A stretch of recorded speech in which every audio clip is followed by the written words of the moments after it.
Good evening, everybody. Andarki సాయంకాలం వేళ అందరికీ నమస్కారం.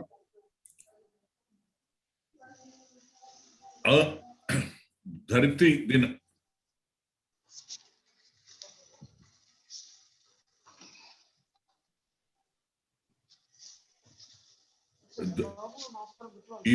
ఈ నెల 22వ తారీఖు నాడు ప్రపంచ ఇంటర్నేషనల్ ఎర్త్ డే, ప్రపంచ ధరిత్రి దినం. దాన్ని పురస్కరించుకొని ఈరోజు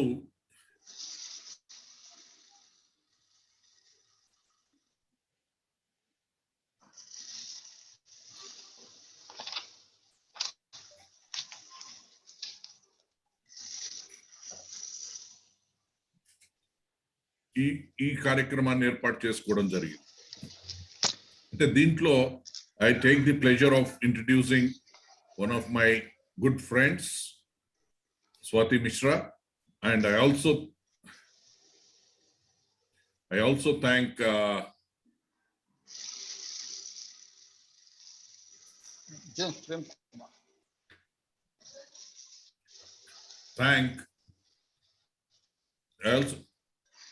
Dr. James for introducing Swati to this forum, August forum. And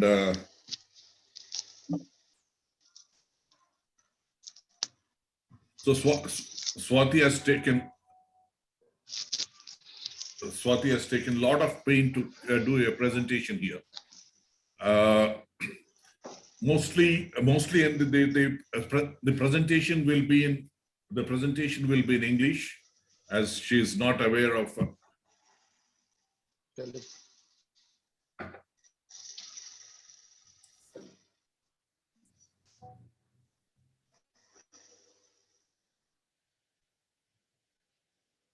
Telugu language. And a brief introduction of Swati Mishra. Swati has pursued a BSc Environmental Sciences, Maharaja Sayajirao University, Baroda.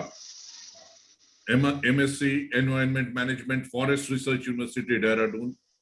And she is now a doctoral candidate,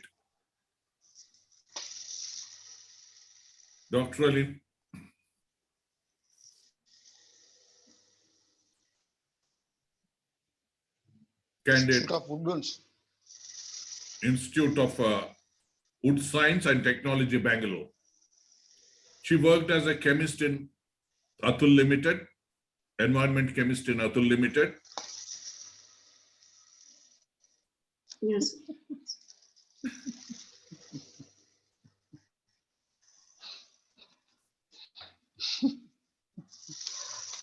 She worked on many more institutions.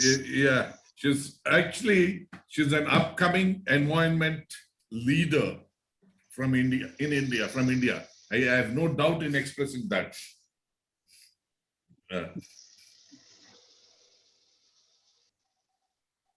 Thank you, sir. But my work has mostly been limited to human settlements and geopolitical conflict areas. Most of my major works actually were with a firm based in Delhi. So I worked as a business developer for them, and I worked on a Afghanistan project where they are trying to redevelop the urban infrastructure and Beirut resilience plan in Lebanon. So people are coming to know more about the climate resilience and the importance of environment resilience altogether, and the changes taking place all over the world. But I think one of my best projects has been at Kamlakonda in Visakhapatnam. It's a beautiful mixture of ecology and architecture and archaeology. Okay, thank you, Swati. Yeah. So Swati, okay. ఈరోజు ఈ సబ్జెక్టును మనం ఎంచుకున్న దానికి ప్రపంచ పర్యావరణము complete గా అస్తవ్యస్తమైన పరిస్థితుల్లో ఈ యొక్క అంశాన్ని అంశాన్ని తీసుకోవడం జరిగింది.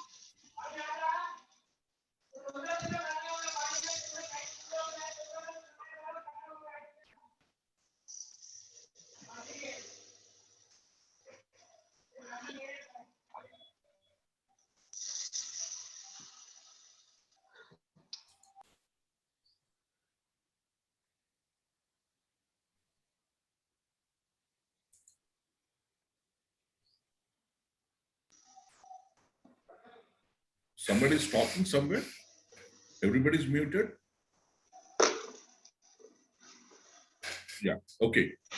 మనం అయితే ఈ రోజు ఈ అంశాన్ని తీసుకోవడానికి కంప్లీట్ గా మరి పర్యావరణాన్ని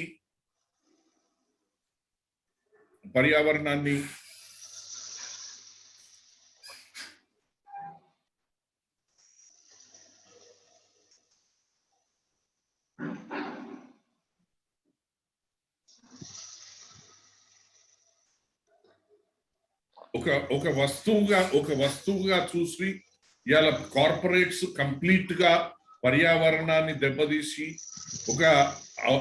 యాక్చువల్లీ మనం ఈరోజు అనుకున్న విషయాలు చూస్తుంటే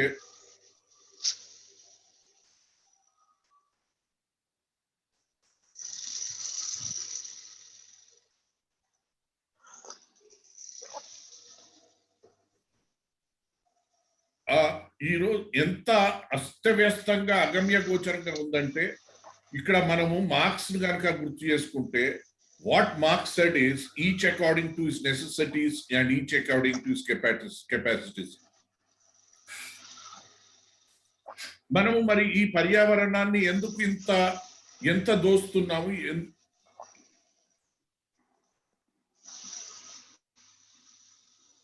అంటే మనకి ఎంత అవసరం ఉంటుంది, హౌ మచ్ వి నీడ్.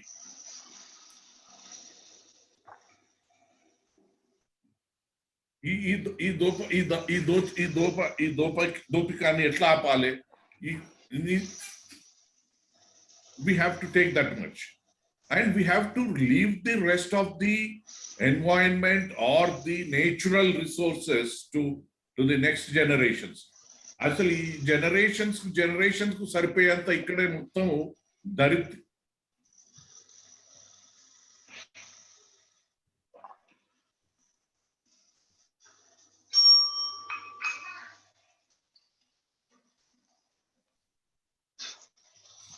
మనం అసలు ధరిత్రిని మనం ధరిత్రికి ఎంత ఏడుస్తున్నదో మనం చూడాల్సిన అవసరం ఉంది. ముఖ్యంగా కార్బన్ రిలేటెడ్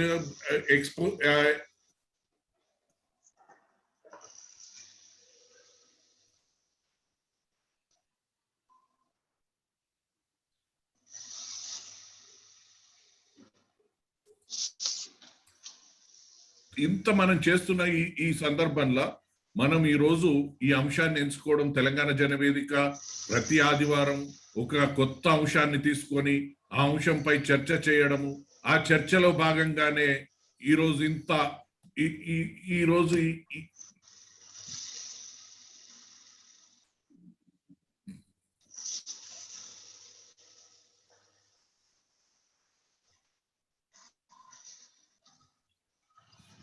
ఈ అంశాన్ని తీసుకోవడం జరిగింది. అయితే ఇప్పుడు నేను సోది పెట్టి మీకు బోర్ కొట్టించే బదులు I would hand over the mic to Professor Aptota Srinivasulu to be a moderator and hand over the mic to Swati Mishra later. Thank you so much. Sir, thank you, sir. Thank you. Sir, are you listening? Sir? Yeah. Sir, okay. Yeah, okay. Thank you, sir. Thank you.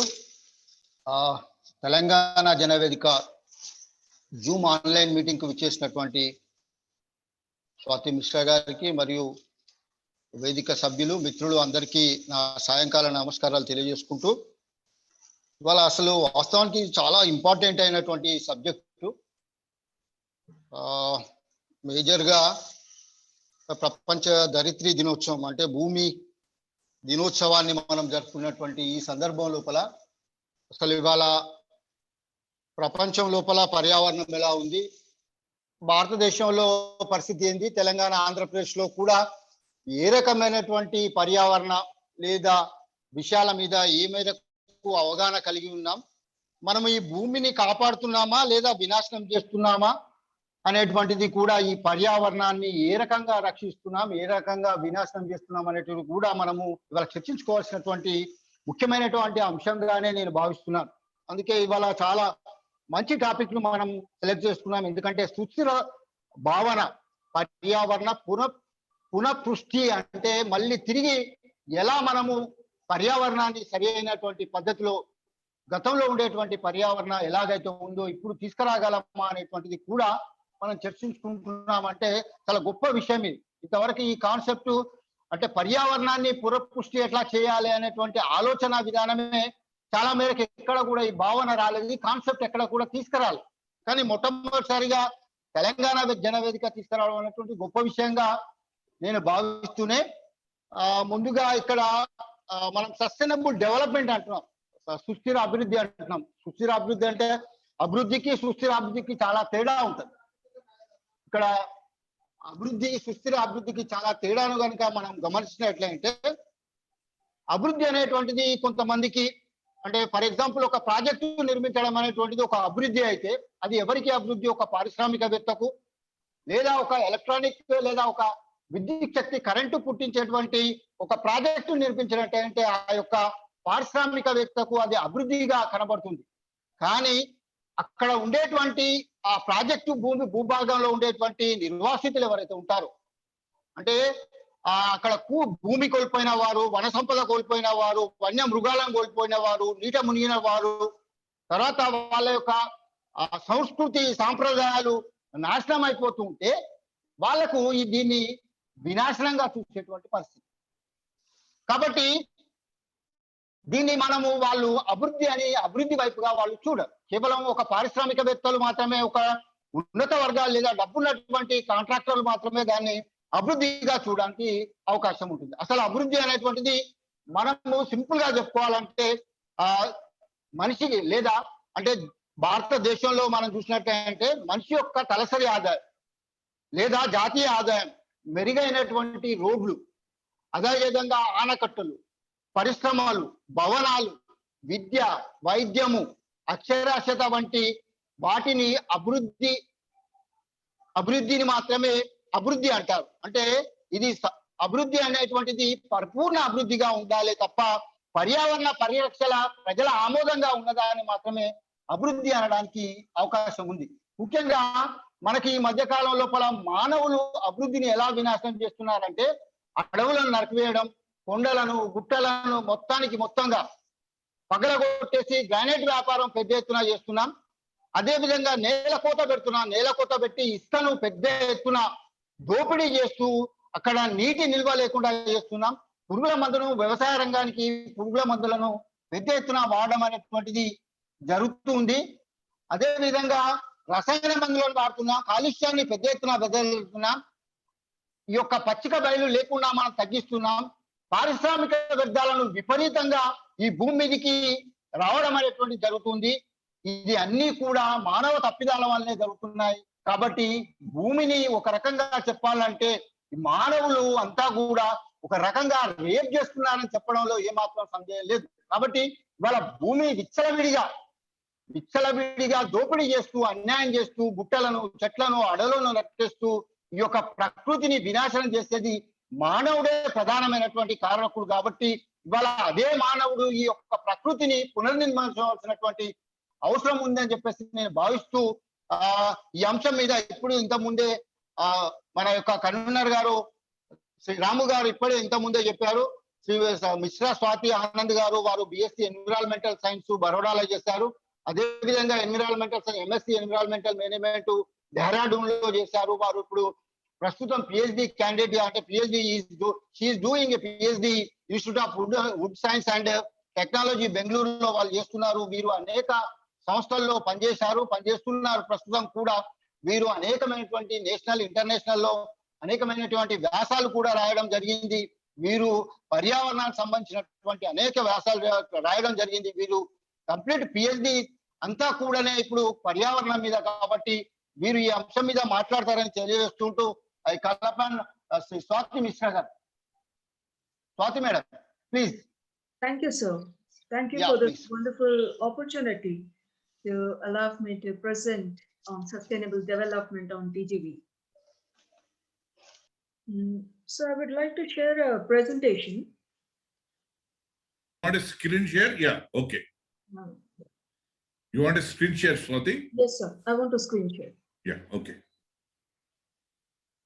So happy Earth Day week to everyone. This was the 51st Earth Week that we celebrated on April 22, 2021. And the theme of the Earth Day this year was restoring the environment, restoring the earth. That is how gave me the idea to present on this topic.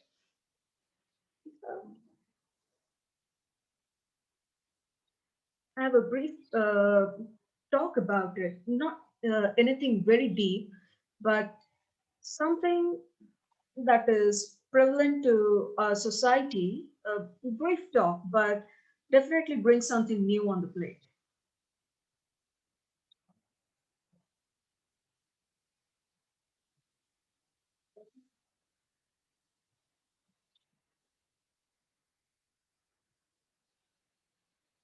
So I can share the screen. You can, you can. No.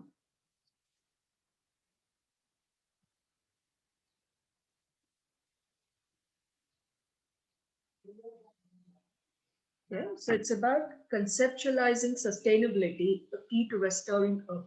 We have often heard the word sustainability, sustainable development. We come across this word so often, right from a very young age. So let me first tell, when we talk about sustainable development, we are talking about the development in different sectors: sustainable agriculture, sustainable environment, sustainable urbanization, and sustainability is the sum of the sustainable development in all the sectors. So India, it ranks in a 87 in Global Energy Transition Index. So these are some of the news clippings that I have. Just tells us about the current environmental and the sustainability status in India. You know, the country ranks 168 in Environmental Performance Index out of 187 countries. It has remained woefully behind the other countries. And a sustainability rank is 170 of 193 UN member nation. So despite of lots of struggle in bringing the laws and the changes for the environmental upscaling, environment regeneration, we have remained very far. And for a country with global aspirations, this ranks are humiliating. Okay. So in the recent Leaders Summit of Climate Change, we have seen that India and China, they are one of the most global air polluters, and most of the source of the cause for us is coal burning. We have 187 new coal scales coming up, so it needs to stop. So Earth Day, it began in 1970. Okay, so for the first time, it was proposed by an activist, John McConnell, to honor the Earth on March 21, 1970. So March 21 was chosen because it's the first day of the spring in the Northern Hemisphere. And it was proposed that it should be celebrated by the UNESCO members. But then a month later, Gaylord Nelson, he proposed the idea of environmental teaching nationwide. And it was not expected that about 20 million people would come on the street to support this event. And this was considered as the largest single day protest of on Earth Day in human history. So later, this was later some activists, they joined in together, and not only they spread the scale the nationwide, and it was possible because of the stakeholder participation in it. Later, it started spreading to more of the countries. Many other governments started picking up this action and they promoted it. And it was mostly promoted by the college students, by the environmental activists, the college researchers. So, by today, currently, we have 193 nations, 191 nations participating in Earth Day. So over 1 billion of people, they celebrate Earth Day every year. So since the decade of 2020 to 2030 is about restoring the environment, how can we restore our environment? It is not the sole duty of the government, of the researchers, of the institutions, but it is the sole duty of every individual to come together. And how can we achieve it? The key lies in sustainability. So, what are the dimensions of the sustainability? The four dimensions of sustainability are society, environment, culture, and economy. Sustainability is such a multifaceted term. It's like a nature of transition to sustainability requires decision that not only embraces the economy, the various complexities of the societies and the culture which benefits the environment. And the motivation behind sustainability can often be complex, personal, and diverse. And it has to be. You know, it is such an interwoven link that if you leave out any one term, you're disturbing the other realms of the environment. So, when we talk about the community, we are talking about the society, culture, the governance and the policy, the health and the well being of the people, society, and culture. The environment includes the habitat, energy, land use, land changes that we are seeing today, which is not beneficial, the water, materials, ecosystem, and air. Principles of sustainability. They include conservation of the ecosystem. Conservation of the ecosystem is at the center. It's no more something that we need to we can have it. It's something we need to have it. The policies, the environmental policies that include the conservation, the individual acts that promote conservation of ecosystem, we together as communities and institutions need to come up with it. All the then comes the development of sustainable society. Now, if a society is not well developed, it's not sustainable, we cannot talk about the development of the economy or the conservation. A sustainable society is what promotes the conservation of the ecosystem. Now, Indira Gandhi in 1972 at Stockholm UNCHE conference, she said for the first time that poverty is the foundation for environmental degradation. She was highly criticized for it. There were many countries who wanted to uh, you know, not abolish this convention and said it's not true because the developed countries had already polluted most of and extracted most of the resources, and now they are preventing us from doing it. We can never achieve development if we focus on the environment. At that time in Sahel, Sahel is a shoreline, between the sub-Saharan African countries and Egypt, includes like Mali, Niger, Burkina Faso, and Senegal. So now, that time there was a drought situation around the 1970s, and there was a misconception that this drought was caused by the deforestation due to the tribal communities. But in reality, the drought was caused by change in oceanic current due to the rapid urbanization and industrialization. Now, Sahel region is very close to Saharan, but it has a semi-arid and a tropical region, nothing as extreme as the Sahara Desert. Okay, so this concept of IG, Indira Gandhi, okay, that industrialization, the poverty amongst the people is the main source of environmental degradation and, you know, sustaining us, preventing us from achieving sustainable development. But today it is the key foundation for most of the organization and for the climate change policies that we see today. Now, conservation of biodiversity.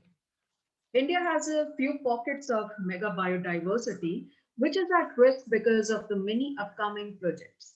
There has been movements in the past that were very strong for the conservation of the biodiversity, but what we see today are flaky movements. Then there has to be control on population growth. If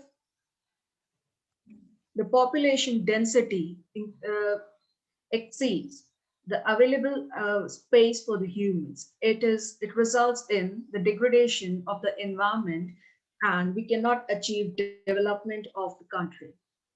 Development of human resources. Our resources are limited. Consumers are more. We need to make sure that the resource we consume do not exceed what the nature generates. It's only then we can achieve this sustainable development. And there has to be a promotion of public participation. Public has to come to the center of this discussion because at the end, any major reforms that are made, public has to be consulted. It affects them, and in turn, it affects the environment and the society and the ecosystem as a whole. Now, the models of sustainability, there are many more models of sustainability, but these are the four models that are used worldwide, and we'll just have a look at them in brief. Now, pictorial visualization method. It means that model is, stresses on the importance of the intersection between the three areas, that is economic, social, and the environment. It's a static model that is limited in providing information, but is powerful tool in terms of reaching a broader audience. Now, it means like what is visible to our eye. Is my volume low or is it perfectly audible for everyone? It's audible, right? Okay. So now the pictorial visualization method actually includes the sectors that we witness. You know, the problems that we see in our day-to-day lives, we bring them together and then modeling is done based on it. And it makes no sense. It's easier for the general public to understand it. But for something like policy making or a wider research, this model cannot be used. Second is the quantitative models. Now, from policy making perspective, six type of quantitative models are there, namely macroeconomic, macroeconometric model, computable generic equilibrium, optimization model, system dynamic model, probabilistic model, and multi-agent simulation model. I won't go into detail of all these models, but in brief, you know, these are the more like you know, it calculates everything from the roots, from the existence of the problem to the end of the problem, and it gives you how much of destruction has been caused, how much it benefit, it's going to financial benefit an action is going to give. What are the impacts that a society is going to have from a certain project? And you know, how can we optimize this impacts? There is a probability method that's being used, and it gives before you also start the project, you set up the project. we conduct the impact assessment methods, for example, where we calculate all the risks that are involved with the project and all the hazards it will cause. And we develop. So then we see if the project should be implemented or not. Third is the physical model. It's restricted to the environmental component. Now it's very specific and predominantly local. So but the benefit of having this model is that it reduces uncertainty. And it's very time restrictive. It does not tell us like if the impact is going to last for 10 years, for 20 years. So that's a big drawback. And it only takes into account like our water reservoirs, the ponds, the lakes that we work on. It does not see the integration of the other areas like the economy, the societal benefits or the societal impact. Fourth one is the conceptual model. Now, the conceptual model is very brief, very broad, and it's linked to humanities waking up to the limits of natural environment and what are the negative impacts that population and its development have been having on it. Okay, so it includes all the dimensions, the social dimension, economic, and the environment. It sees what are the long-term impacts as well as what are the intergenerational impacts that are being caused by a certain action. It contains elements like warning, signals like alertness, threats, and fears. And it allows political agenda and stakeholders' involvement. So this modeling is considered to be one of the best modeling while we are seeing the sustainable development of any sector. Now, this modeling should be based on three aspects, time related.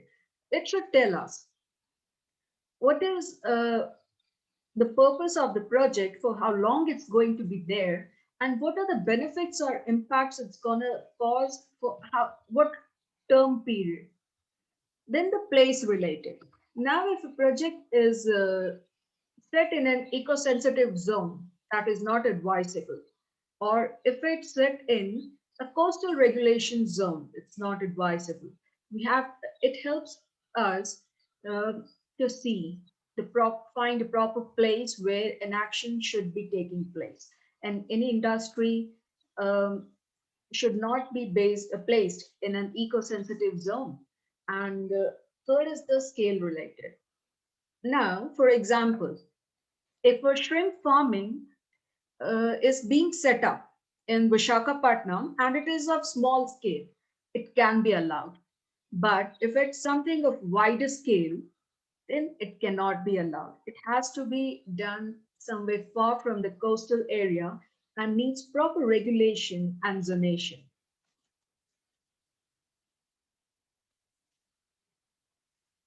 Third is the tools of assessing sustainable development. First is the risk assessment. Okay, so risk is the probability of a hazard that can be caused due to any project, plan, or action.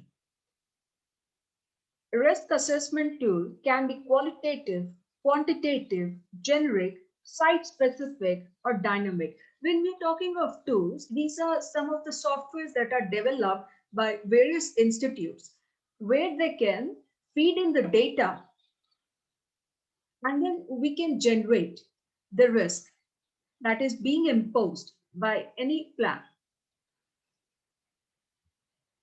Second is life cycle assessment. Life cycle assessment or LCA is a methodology for assessing environmental impacts associated with all the stages of the life cycle and of a product, process, or a service. There are four stages of life cycle assessment, from cradle to gate. That is from the time the plantations being made, okay, to the time where it reaches the particular source of manufacturing industry or a company. Then comes gate to gate. So it includes all the processes and evaluation of the impact caused within the industry. The third is gate to grave, okay, from the industry when it reaches the dumping grounds. Then comes from grave to cradle. Now, grave to cradle is again a recycling. So if we recycle the product, we again reuse it as a raw material and the system continues. Now, the third is the benefit cost analysis. It's a systematic approach to estimating strengths and weaknesses of the alternatives used to determine options which provide the best approach to achieving benefits while preserving savings. In short, we can say it tells us the advantages of a particular action are likely to outweigh its drawbacks.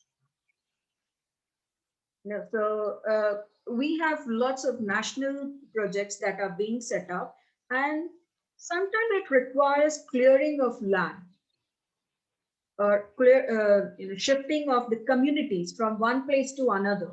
So benefit cost analysis or cost benefit analysis is being made, and it tells us if the positive impacts or the benefits that are going to be provided from this project are outweighing the drawbacks.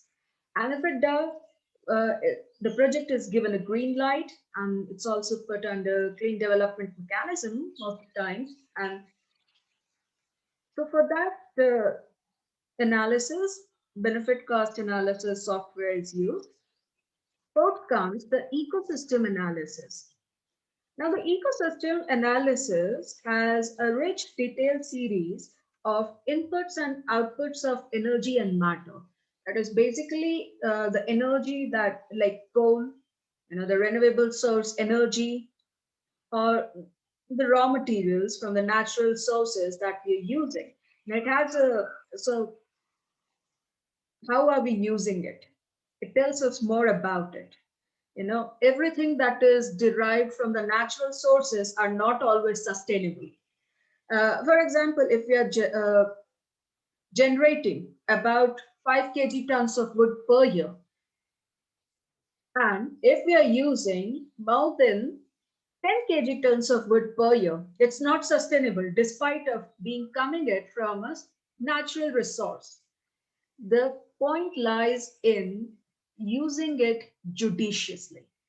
What we have today, it takes lots of time for the natural resources to generate. We have to use it judiciously and provide it to the next generation. We cannot consume everything by ourselves. We have to create alternative sources. A dependence on just wood, it's not feasible. We have to consider sectors like the fibers, the biocomposites, steel industries as well.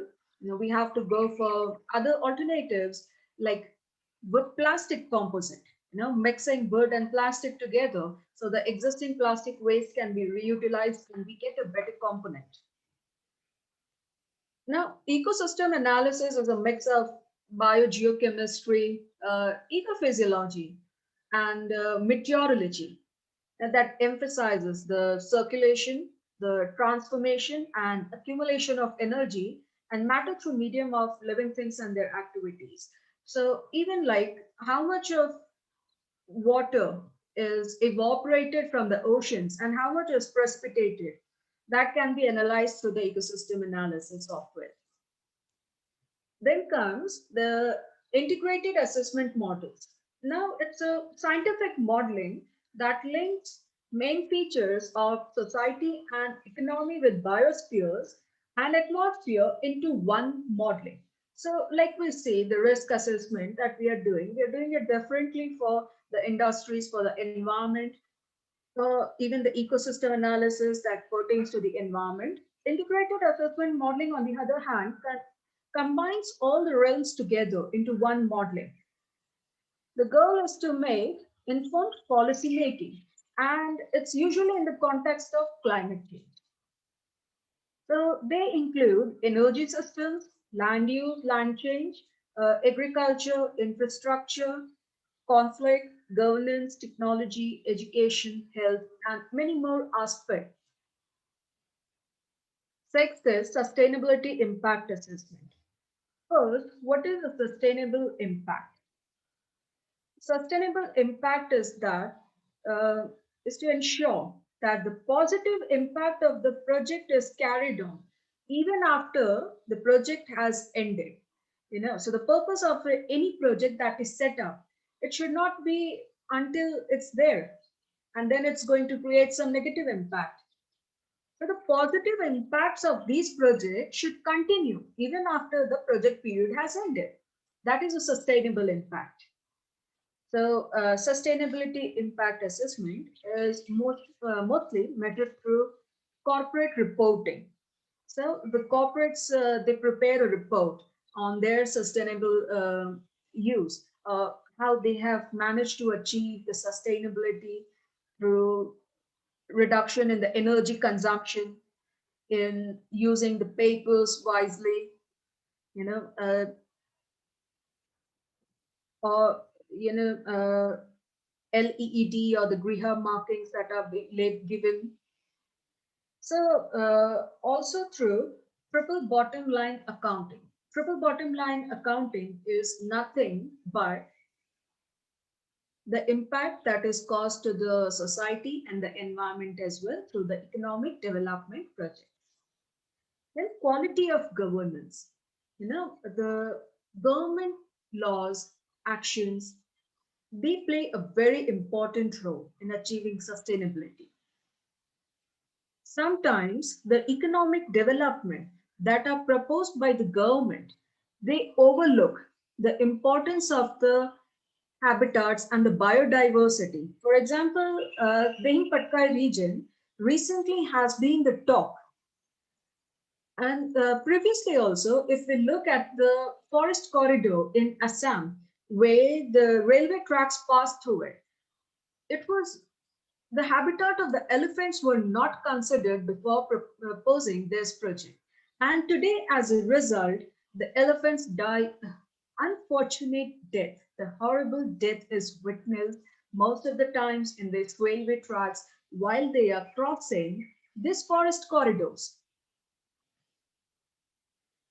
And now Dehin Patkai. So the National Highway project is being proposed connecting the northeastern states, but it is one of the mega biodiversity spots in India, just as the Himalayan hotspot, the western and the eastern Ghats. And most of the habitat and species are going to be lost just because of this highway project. There have been a big movement and opposition from the people, the students, and the government had to reconsider the approval of the project. For a certain time, they delayed on the project, but however, later it was put under clean development mechanism and the project was approved. So now sustainable impact assessment tool is used for generating reports like Global Green Economy, Environmental Sustainability Index, and Environmental Performance Index. Now, seventh is our Environment Justice Tool. Environment Justice Tools is nothing but the data that's been collected by the various institutions, NGOs, and firms, and that is allowed to map and provided to the public, okay, which informs us about the environment health. Now, EJ's green software is one of the most popularly environment justice tools that is being used today. Okay, so I'll give you a view of what environment justice tool looks like. The again, this is here. So whatever data that is available to us, it is mapped and then it is provided to the public. So here we see in the map to the left, the colored ones, it shows like the homes with a lead paint, or and in the right we see the percent of the population that is below poverty level. So in India, we do not use EJ screen software, but we use a very basic ArcGIS method. Okay, so we use ArcGIS method to conceptualize all the data into the map. Then we have trade-off and synergy analysis. Actions that work in harmony to achieve sustainable development goals are defined here. It checks risk, benefit, impact for the provision of economic services. And there are components, in this case, various components are paired together. For example, the real estate will be compared with the ecosystem. And then it's seen that if they both cause any impact on each other. So there will be like many pairs created, ecosystem versus urbanization, ecosystem versus uh, development of the shrimp farming ecosystem versus industrialization, something as simple as ecosystem versus home recycling. Okay, so all these, they're paired up, all these components, and then we see what are the impacts they have on each other.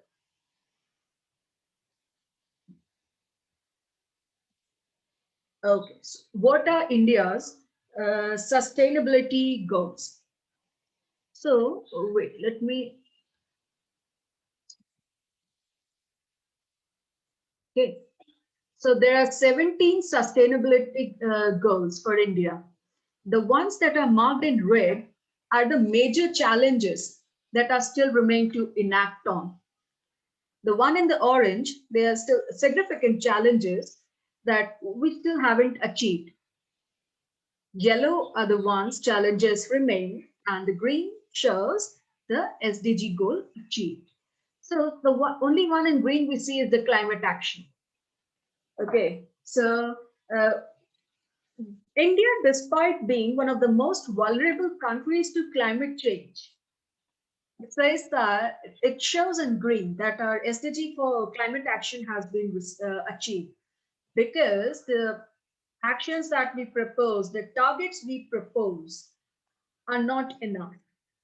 We have proposed going renewable, depending more on the renewable sources of energy. But today, only about 17% of the country energy comes from the renewable sources. And Karnataka is the leading state for using renewable source energy. So even in the Leaders Summit for Climate Change, what we propose is increasing our renewable sources energy to 450 gigawatts, or reduction in the carbon emission. So that is not enough.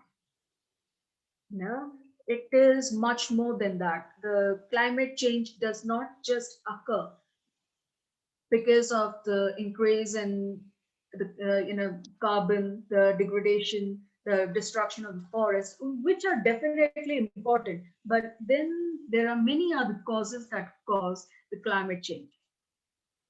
Even the actions that are being taken by our neighboring countries equivalently impact our climate. So here we see no poverty, zero hunger, good health, and well-being. That are still some of the challenges that we need to work on.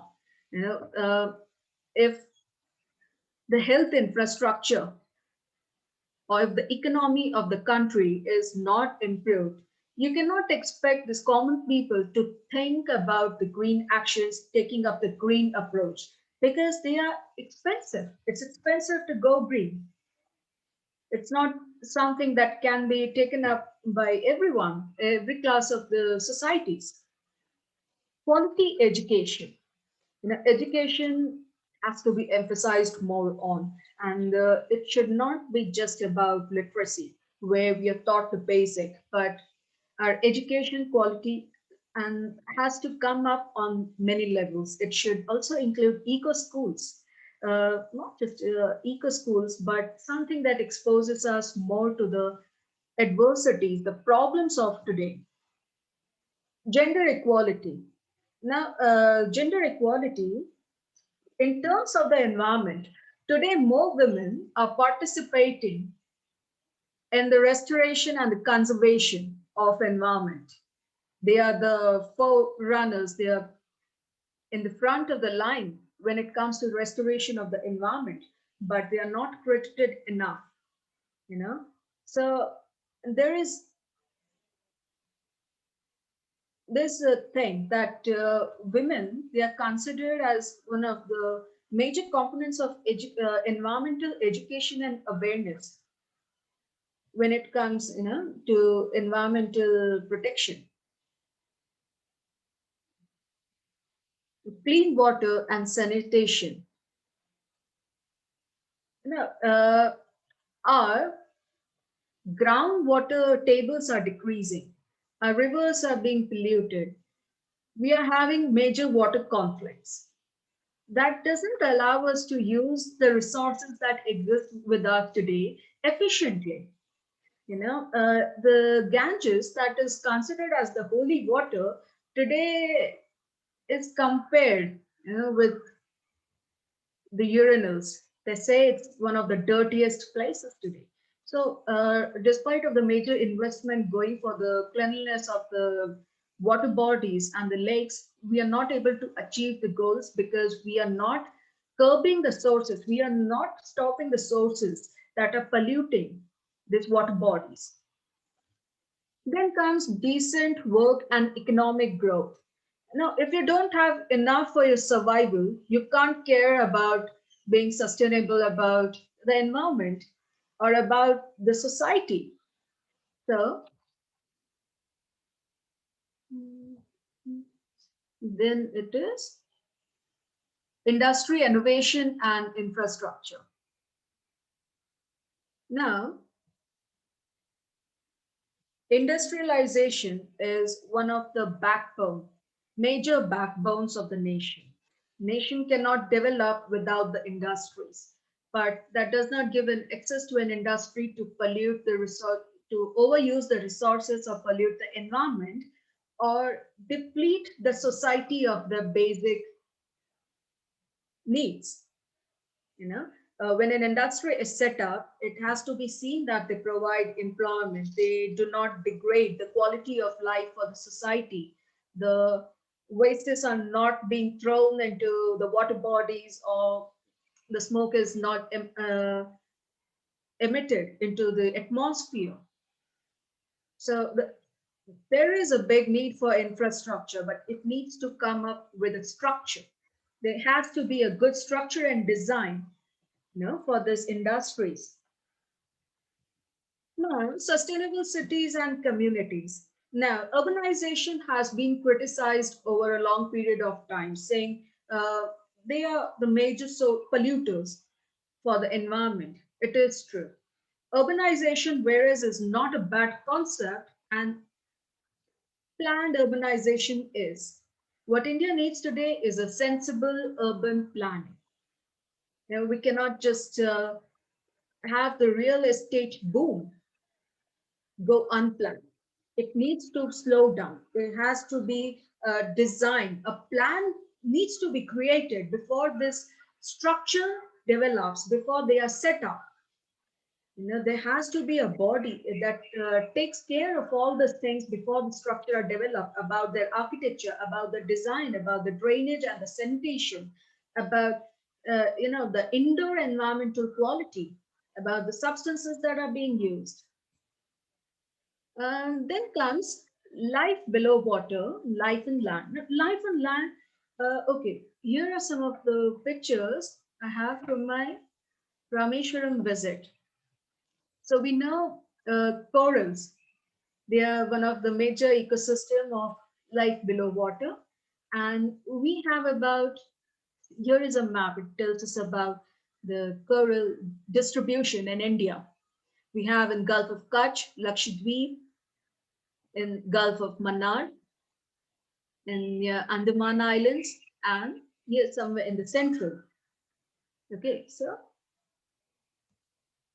here we see bleached coral reefs in Park Bay, Tamil Nadu coast. I had recently visited Rameshwaram. So these are the pictures I got from there. This is the turtle is from the Rameshwaram aquarium. Okay, so corals are beautiful colored species. So we see when they are bleached, they are done. How it has turned into. There is no color to them. And they are an important keystone to the ocean.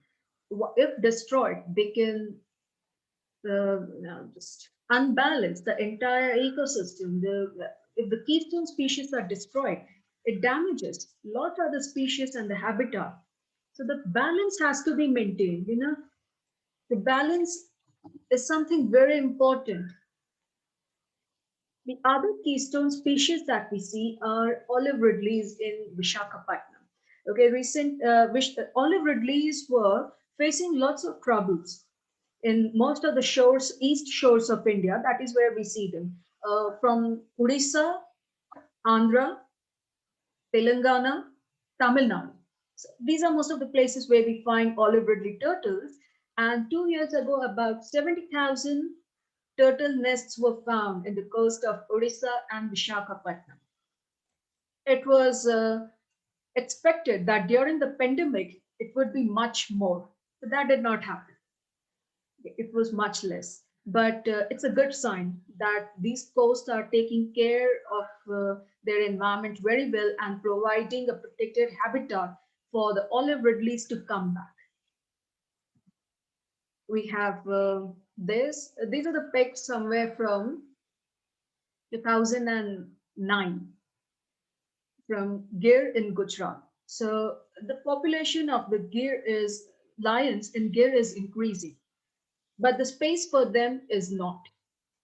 The increased population still has to live in that limited space. So there was a talk about shifting these lions to Kuno in Madhya Pradesh, but it was not possible because the state minister that time did not want the state pride to be relocated to some other state. But when it comes to the environment, we have to think beyond boundaries. No, we are connected. The earth is connected. It is not separated by the boundaries that the humans create. In order to maintain the habitat and the species intactness, it becomes very necessary to transfer them to a different places. Otherwise, their lives are in danger. Now, the low carbon future. We hear a lot about the low carbon future, carbon footprint that we leave behind, and reducing our carbon emission, reducing human carbon footprint in our day-to-day lives. So the various sectors in where the low carbon future can be achieved are first the power sector. Okay, so the burning of coal is responsible for 46% of CO2 emission worldwide. And in India, 72% of greenhouse gases come from electricity sector. So we do not say that we should totally stop depending on the coal, but we should stop creating more coal powerhouses. We should work with what already exists and then create alternatives that are coming from the renewable sources. India is already taken up big initiative on the solar power. We need to also focus on geothermal, wind, and the hydropower electricity. Now, the states like Rajasthan or Northern Gujarat, they can achieve solar power. Okay, but now the states like GNK, the establishment of the solar power to that extent is not possible, and in turn they will have to import the solar energy from the other states. So we have to look at the possibilities of renewable source energy that is available with them.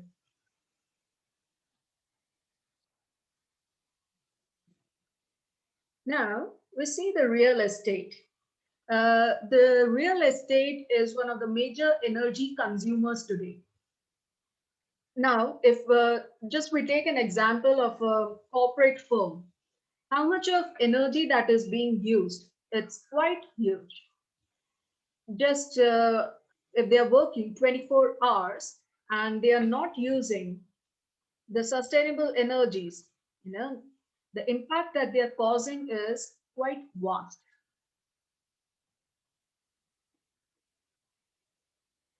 So all the building should be Griha or LEED certified, which Griha or LEED certification actually is given to those institutions like who can reduce their energy consumption. Energy consumption reduction can be done through less usage of the air conditioners, just simple acts like switching off the lights when you leave.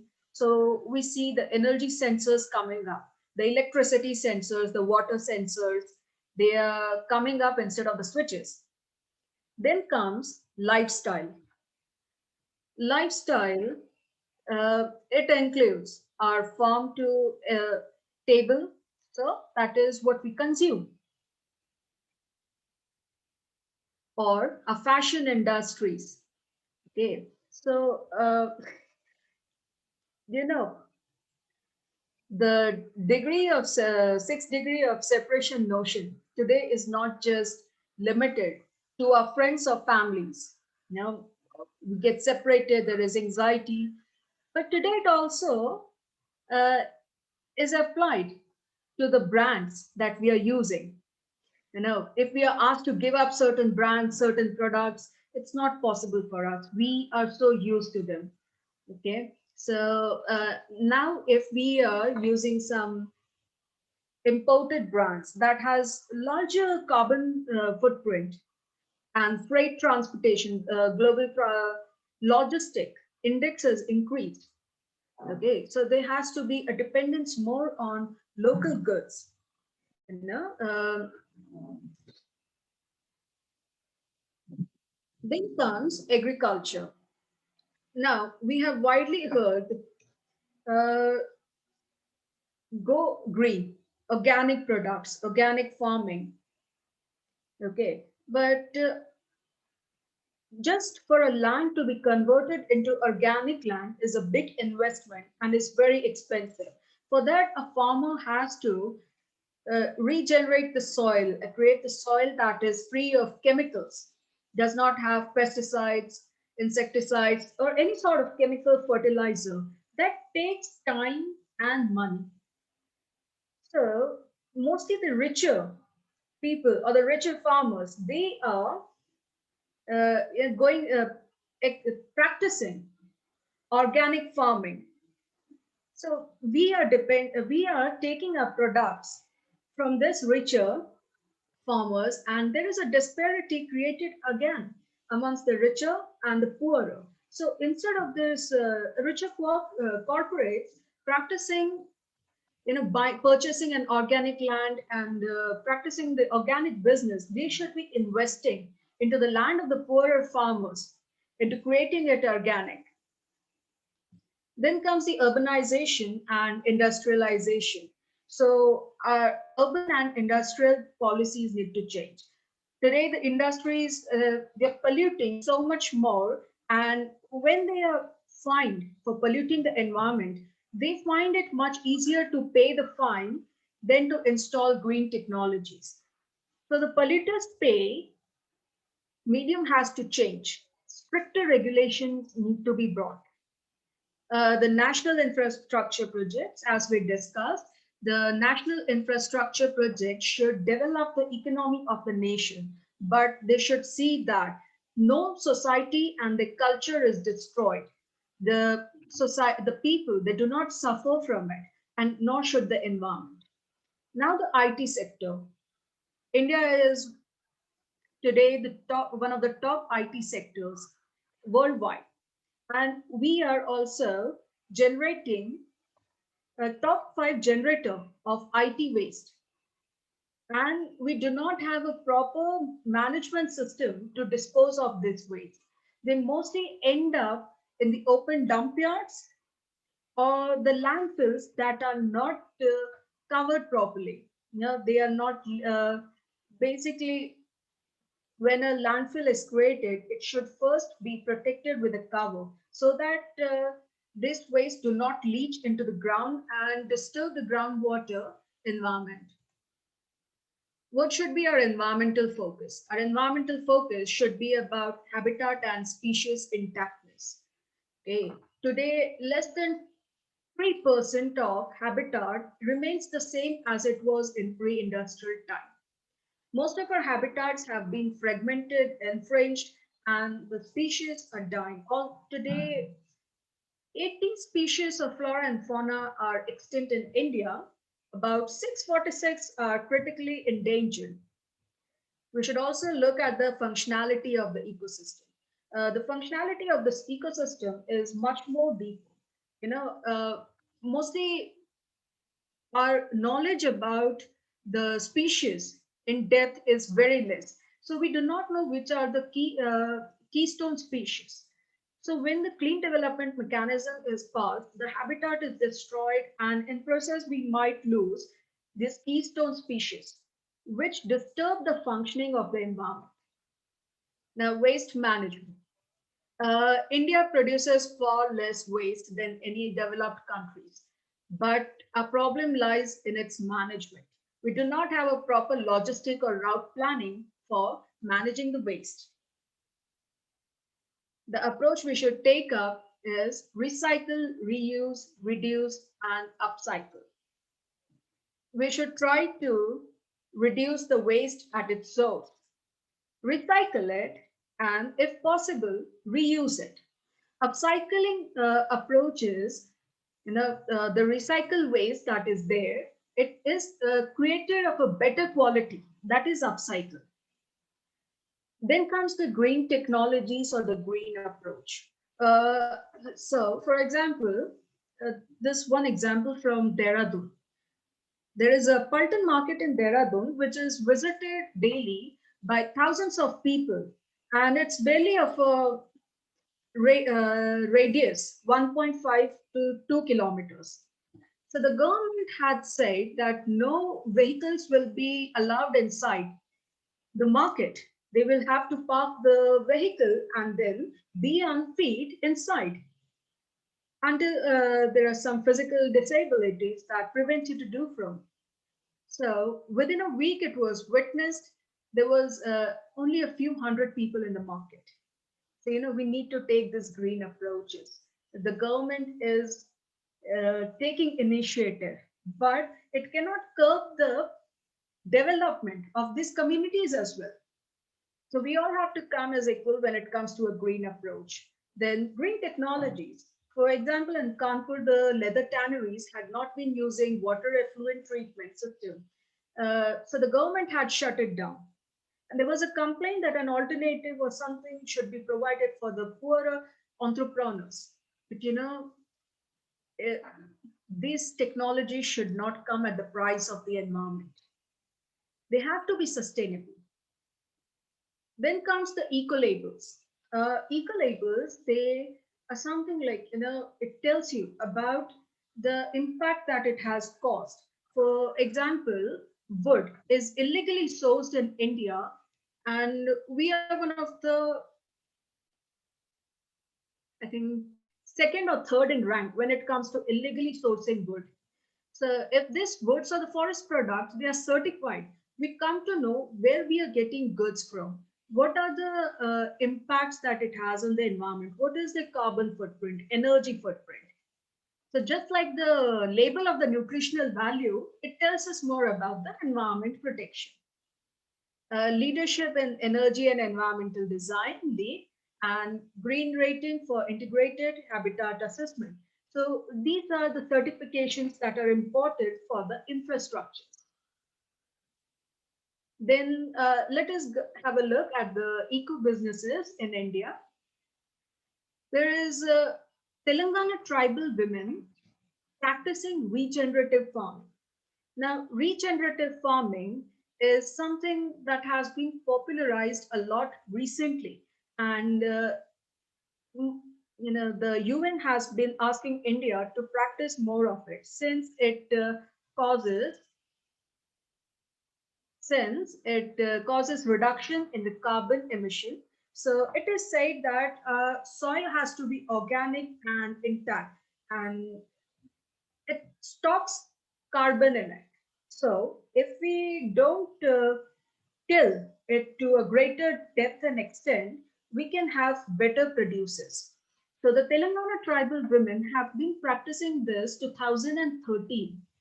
And during the time of the pandemic, they were not only able to feed their own community, but the cities on the periphery of this community, and also they were supplying the products to Bangalore. And they were providing free meals to the municipal, the police, and the health workers. Then comes the groundwater recharge in called RETAS in Hyderabad. So RETAS took up the initiative to prepare cost-effective groundwater recharge system. So every household can buy it for around 2,000 to 3,000 rupees, the equipment cost. Install it, and during the rain, you can recharge the groundwater with it. 12 fashion store in West Bengal. The Sustainability Report of India 2020 was based on the fashion industry and the sustainability in the fashion industry. So there it is mentioned that uh, in India, there are less than 17 brands that practice the concept of sustainability. So it is said that if we use the products, organic products like hemp, cotton, jute, or something even like viscose rayon, it is much more sustainable. Compared to polyester, it's a plastic that stays in the environment for a longer time. It does not break down. So 12 fashion, they collect clothes from you. If they are in good condition, you can donate it. If they are not, they can be recycled or even upcycled to a better quality. Then comes the Carbon Craft Design in Goa.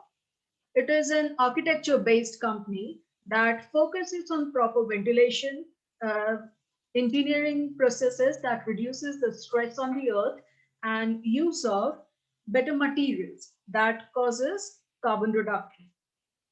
Then comes Himalayan Rocket Star Project. Himalayan Rocket Star Project is actually conducted by a US-based entrepreneur, Russell.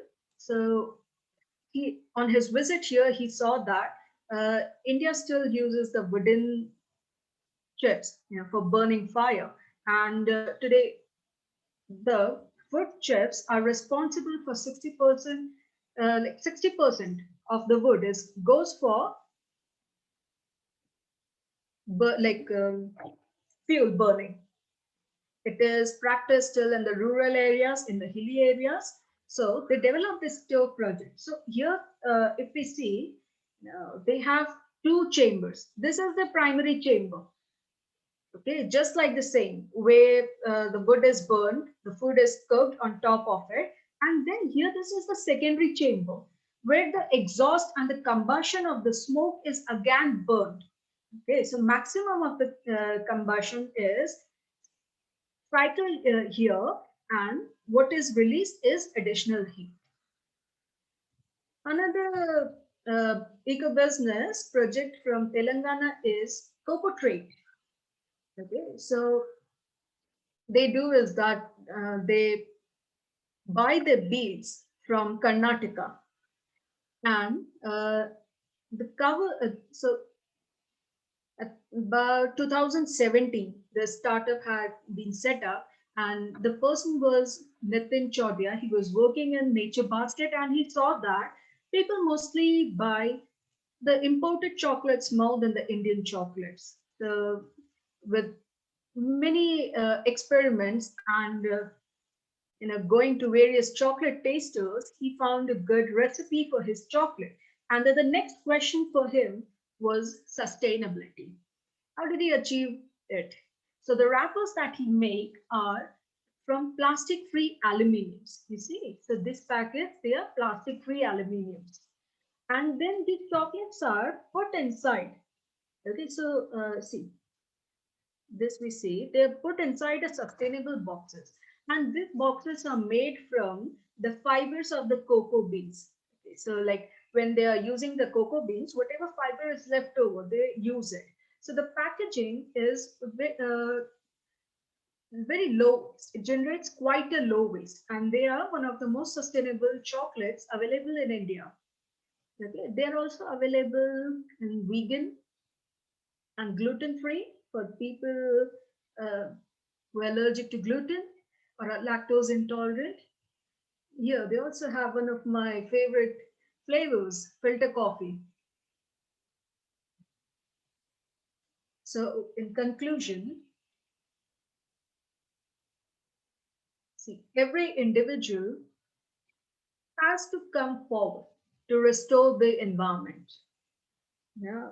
Um, from a spatial perspective, while ecological systems provide raw materials, food, water, and recreational facilities to local population, they are also essential to global carbon and water cycle. We have to use our resources very judiciously.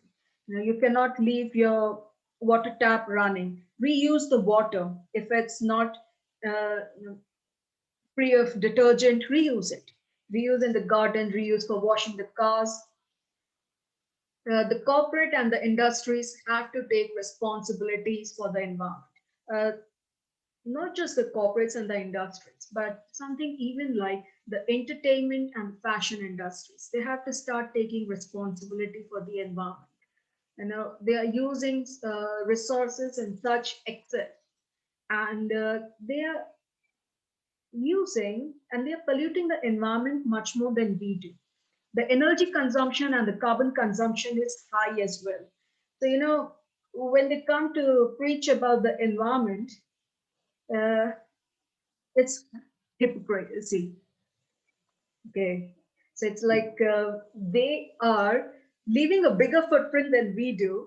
And instead of them, they are saying they are green, whereas they are not. We are having lesser footprint than they already do it. So that needs to be stopped. And the environmental ambassador should not be the celebrities, but the local volunteers and the conservationists from every state. They have to come up. People have to participate. They know better about their needs and the environment. So, in the recent years, it has been prioritized that indigenous communities are given the task and role of protecting their own environment. Now, polluters pay has to be redefined.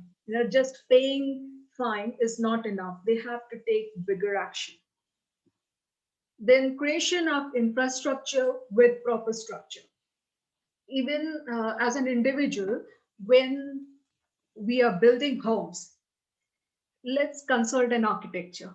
Have a proper ventilation system and aeration system that provides a proper flow of oxygen in our houses and the cooling system so that there is a less dependency on the air conditioners. We have to create green zones. We have to create urban parks, urban space that brings down the temperature of the earth. Our earth, it's a bigger task that brings down the temperature of a region, a microclimate. Then on dependence on renewable sources. Use solar battery power operated tools, for example, and the state has to generate more renewable source energy than increasing the coal power sources. Or even we should be working on nuclear power plants. Then waste management at household level. Uh, there should be, and we already have an idea of composting and creating organic manure, but it should be practiced at a wider scale on household level. Then there should be eco schools and eco society. The eco schools, they make the students aware. Today, the organizations like WWF, they have been organizing lots of activities, but people aren't aware about it. The eco societies, like at a smaller scale, where this environmental conservationists or you know the youth or even any researcher, they have more ideas and have more to deliver. They should come together and develop the societies. So I would love to end it on a note. The current national accounting system treats earth as business in liquidation. Now we are in a period of uneconomic growth where GDP is growing but social welfare is not, says Herman Daly, one of the senior economists of World Bank. And then there is Paul Hawken. He's an environmentalist who says that at present we are stealing the future, selling it the present, and calling it GDP. And this is happening because we fail to realize the earth does not belong to us, but we to the earth. Once we understand that, we can walk on the way of sustainable development. Um, Ramu sir,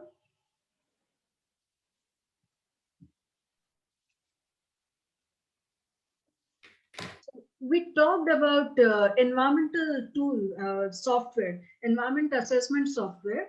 So I would like to show life cycle assessment software that is available with me. So this software is a very expensive software. Costs about 6 lakhs for 1 year license. I have it available with me. I would love to show how this softwares work.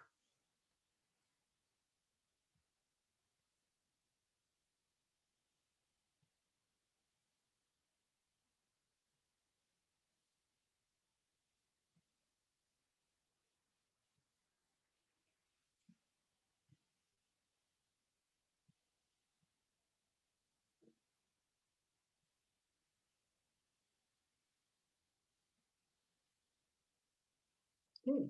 So here, see, these are the different stages of the software that can be included. It includes libraries such as agriculture footprint, eco-invent that tells us about the environmental footprint. Then we have European Union input-output database, the industrial assessment.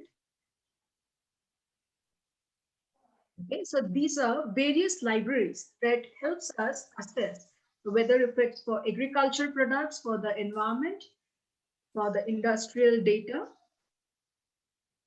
Then we come here to the process. So there is one that's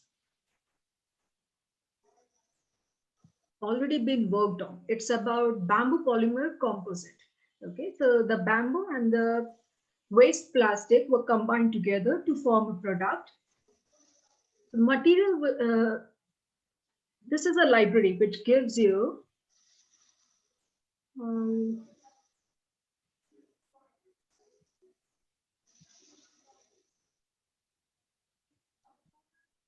okay, so these are all the materials that are available in this software. We can use them in a project. Okay.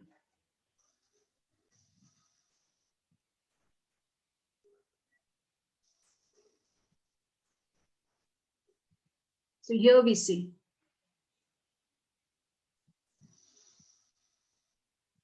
for bamboo cultivation, we provide the input here.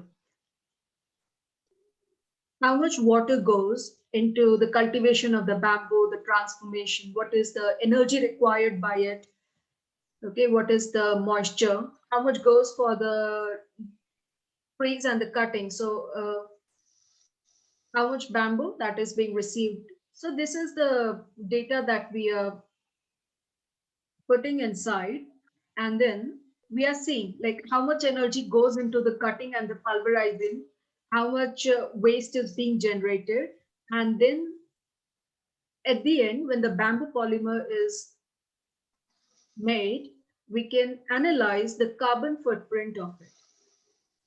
So we choose the network method here.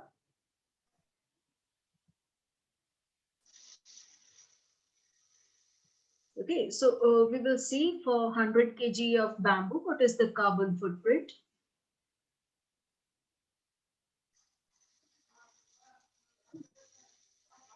This takes some time.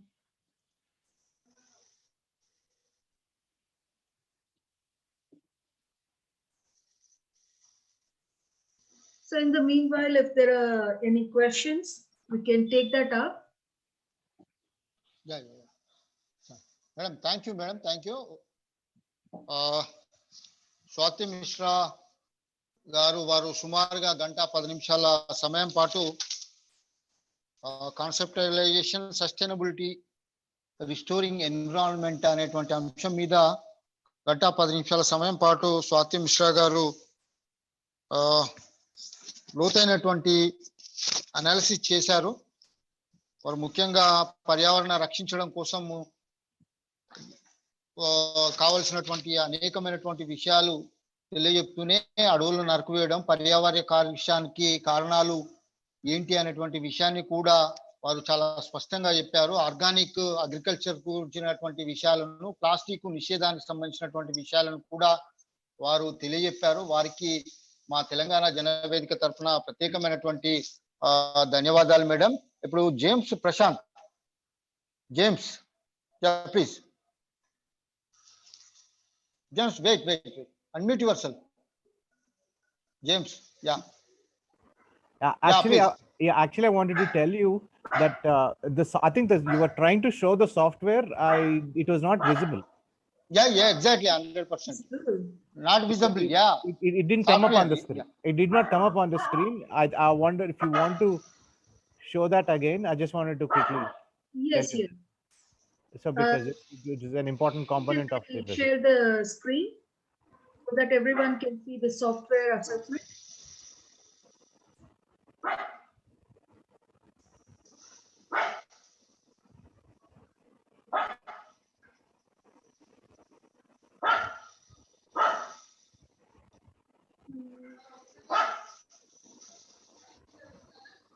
Here.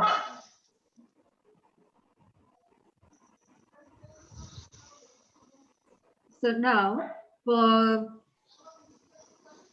the bamboo polymer, production of 100 kg of bamboo polymer emits 127 kg of CO2 equivalent. And out of that,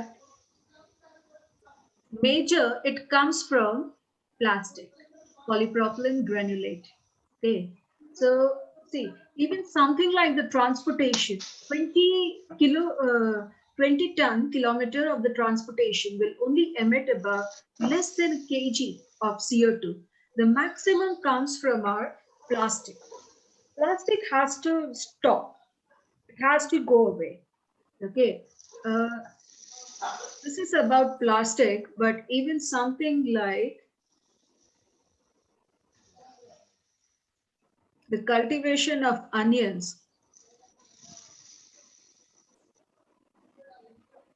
Just show you for the cultivation, the farming of the onions, how much carbon is emitted. We'll have a look at it.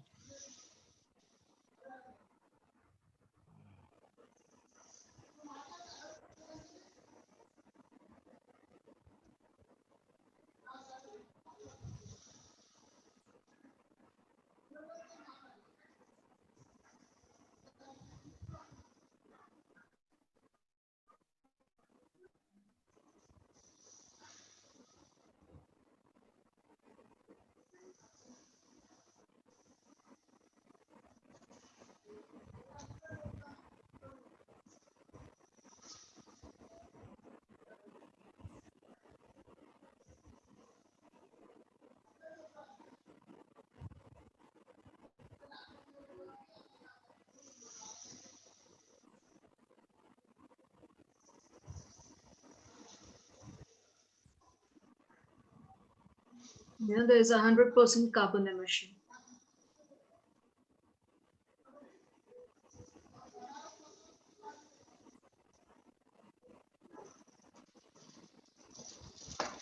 Okay,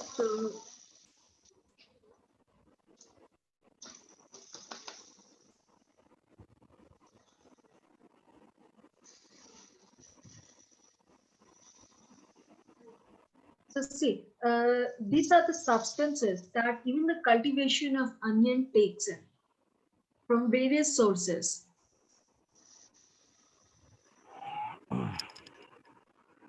Okay, so even something like onion production, it has 100% carbon footprint, carbon emission.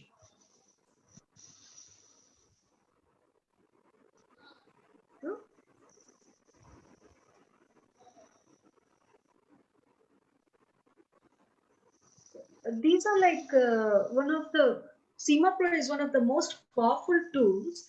Dr. Sudhakar has asked for a link. I'll share it in the chat box.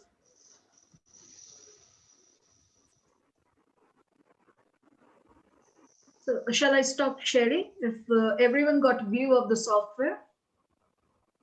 Sure, sure.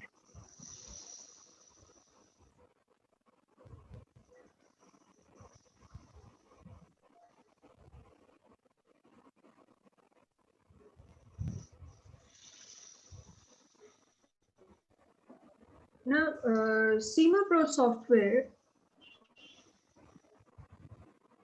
is not free.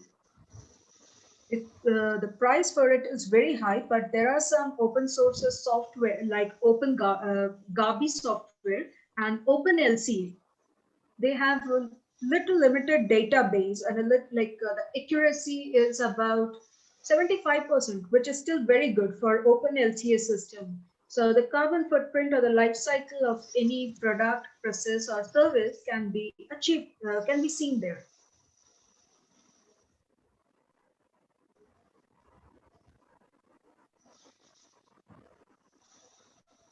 So in the chat box, I have left a link for the SEMA Pro.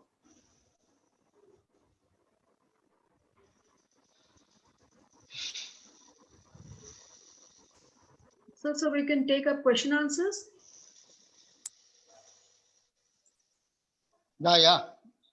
Please, Yeah, James. Professor Sanjeev Reddy has a question, Swati. Can you answer that? Yeah. Sir, Sanjeev Reddy, sir. Yeah. Yeah, please, sir. Please. Am I audible, Swati? Yeah, sir. Sir, please, sir. Yeah. Yes. Thank you, Swati, for sharing your ideas with us today. Thank you. It was a surprise. Somebody speaking. You know, Ramu has regular sessions on environment, but somebody from Bangalore, this is the first time. So we thank you. The canvas of your talk was really comprehensive. What I am now interested is in knowing more about this tribal women Yes, sir. practicing regenerative farming in Telangana. If you have more details about the same, please share with us. Yes, sir, there is. While speaking on principles of sustainability, Yes, sir. you have suggested for promotion, the last part of the thing was that promotion of public participation. Yes, sir. Now, Swati, we've been talking about environment for decades now. I mean, you spoke extensively about Mrs. Gandhi and all that. How do we bring about this? You know, we have Clean Ganga, so many things. Yes, sir. The things you quoted. These are all great examples for us to, be enlightened citizens. But despite all this, nothing has come about in the people, I mean, in the courts, public. So how do we bring about this public participation into this sustainable activity? Speak something on that. I appreciate this. Yes, that's why I've mentioned like the projects, the cleaning the Ganges and all have come, but why are they still not as successful?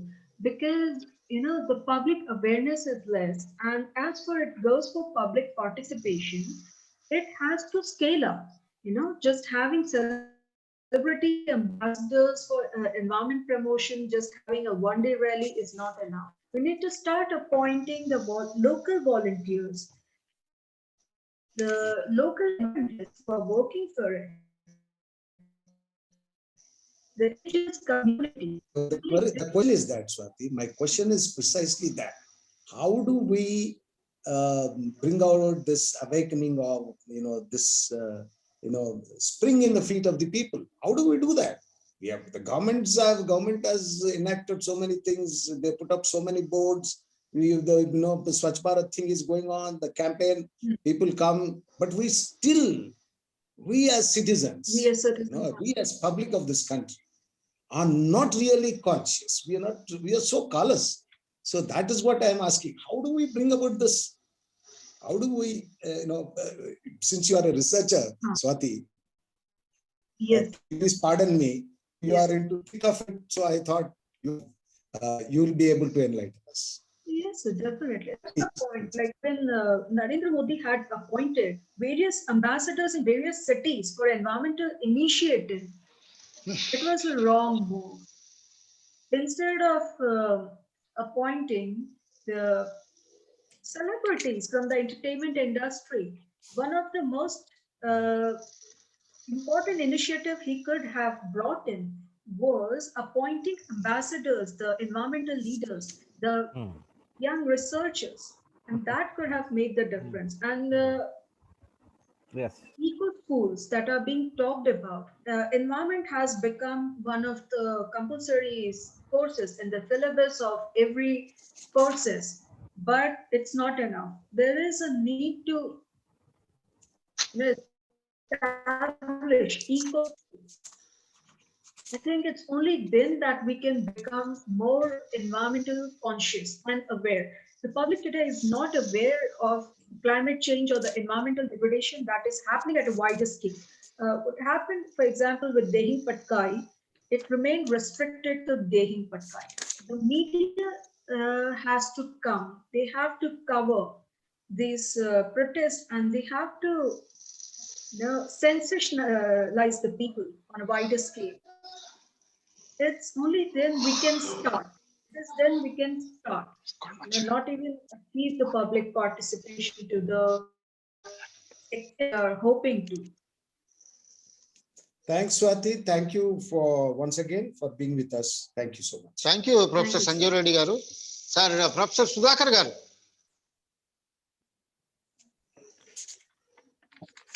Yeah professor Sudhakar sir.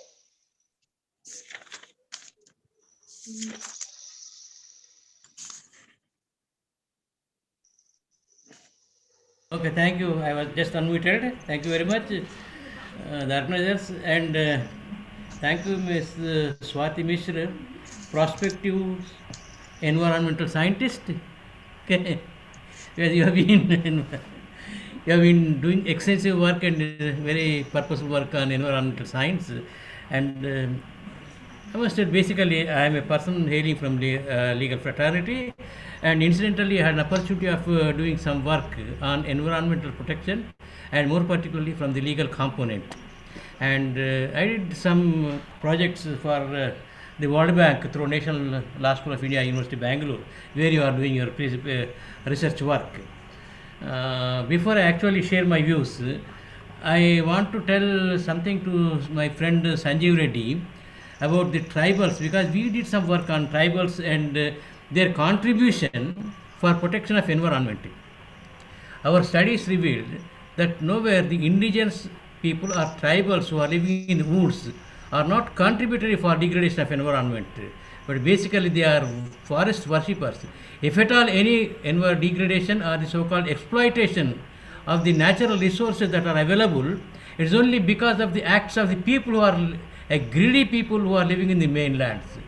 Yes. And that's where generally I use the word worshippers, never exceeding their minimum limit requirement. They never cut down the trees, and they are contributory for the maintenance of the so-called flora and fauna. And whatever the haunting and all the things are concerned, they are being done only by the people from the mainland, and preferably from the urban settlement. They never do like things. So this is for my friend Sanjiv's information. So, no, Sudhakar, 1 minute. Chepe. Sudhakar, 1 minute. Okay. Sudhakar, Yeah. I was asking Swati. Yeah. Okay. She spoke about the Telangana women, Okay. and she spoke about how they are, employing. These women are engaged in regenerative farming. I No, was not saying that the tribals are engaged in, deforestation or anything. No, Sanjeev, this is didn't say additional. Yeah, Sanjeev, this is additional information. I am not clarifying this thing. So this is an additional information that I wanted to share. So No, whatever you are doing, this is Thank additional. you. But I wanted Swati No, to speak on that. It is neither clarification nor extension. It's only additional information. Now coming to this, as I have already left a lot of information on the chat box, starting from the concept that Earth is not ours alone. As when you look into the definition part of the environmental law, which is all inclusive and basing upon the international conventions, and I don't think I require to, but however I will just cite it. The Environmental Protection Act defines environment as it includes water, air, land, and the interrelationship which exists between and among water, air, and land and human beings. and other living creatures, including microorganism and property. So this definition of environment is an all-inclusive one. And now the question is environmental degradation, protection, regeneration. That's what we have been discussing upon. So therefore, I told Earth is not ours, and Earth doesn't need us, but we need Earth. And second point is that man definitely has a fundamental right of freedom of equality and adequate conditions of life.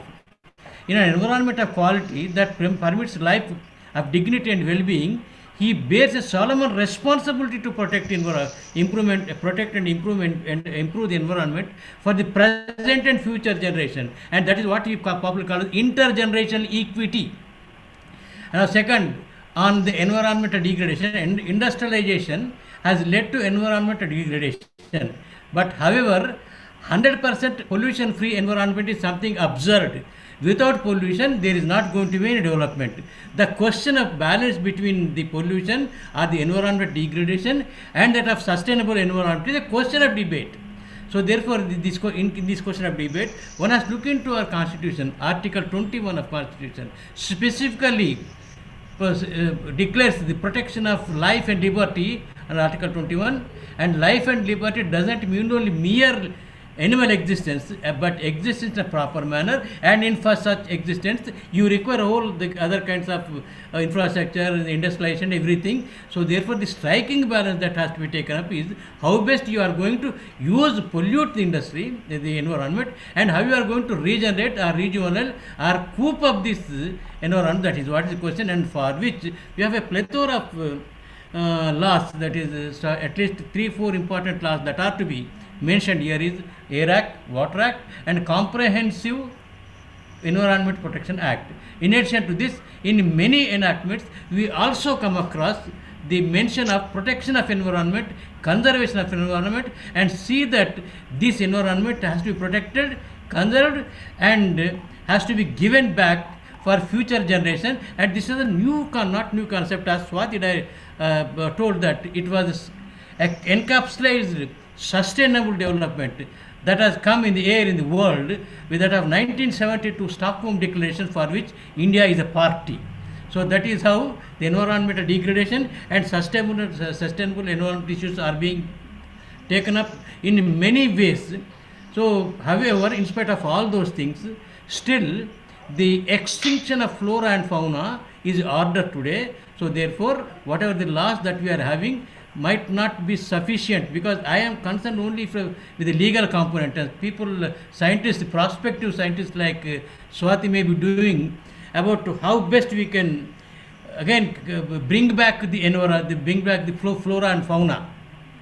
But unless there is going to be a legal framework, a legal element, all our research and all that may be from the sociological aspect or economic aspect or scientific aspect. In science, I think Swati Mishra is doing her science research from chemistry oriented. I had a best friends who are coming from zoology, and they are more concerned about the protection of the small reaches and other things in small ponds also, because we have got a kind of biodiversity, and this biodiversity is such a peculiar thing that we have different biodiversity from one place to other place. It is invariably essential, because our earth is not our own. We are only having equal right with that of any other inferior animals. They are not inferior, you are not superior. All are creatures. So therefore, it is a responsibility of the so-called social animal, human being, also to look into the fate of the other animals. Otherwise, you will be prosecuted under animal laws. There are stringent animal laws. If you hunt, then you have to witness severe punishment, including maybe up to 10 to 20 years. In addition, 5 lakh rupees. And second subsequent offence, 10 lakh rupees. That kind of legal actions are being taken up. But in spite of this, what is the concern of the people is that we have to discuss on this both from the scientific point of view, from sociological point of view, and also from the legal point of view. And you must enlighten, when you are going to dig, you are going to be contributory for the degradation of environment, contributory for pollution of environment. And because we have got, as you told, there is a theory that exists, polluter pay theory. So this has to be taken to consideration, and to sum up is that sustainable environment is the motto of today, and that is how the 2021 motto itself is sustainable environment, and that is what I would like to share with you. Thank you very much for giving this opportunity. Thank you. Thank you professor Sudhakar garu. Thank you sir. Thank you. ఇంకెవరైనా మిత్రులు మాట్లాడేవారు? ఇంకెవరైనా మిత్రులు? Ma'am, Professor Lajwanti ji, would you like to give some observations on Swati's presentation, ma'am? Thank you very much, Rauji, for inviting me to speak. And I must thank Swati, if I may use your first name, just Swati Mishra, for this wonderful, rather comprehensive presentation. I just had two things to say. One is that we often, and I'm saying this because, and I'm referring to the recent construction of a statue of Sardar Patel in a tribal area. Yes, where tribals have been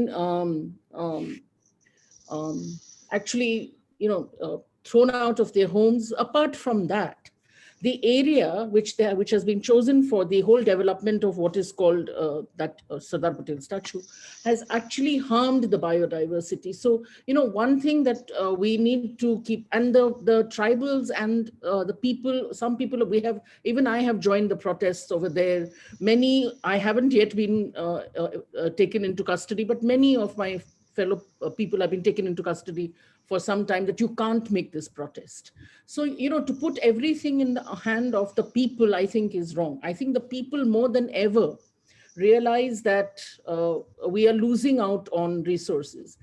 The second thing which I have also felt is that, and you don't need to, and this is something, I'm a political scientist and a political theorist, so I often wonder that how much has the government done? How do we assess? So it is okay to assess the carbon footprint of this, that, and the other, but how do we make an assessment of government policies?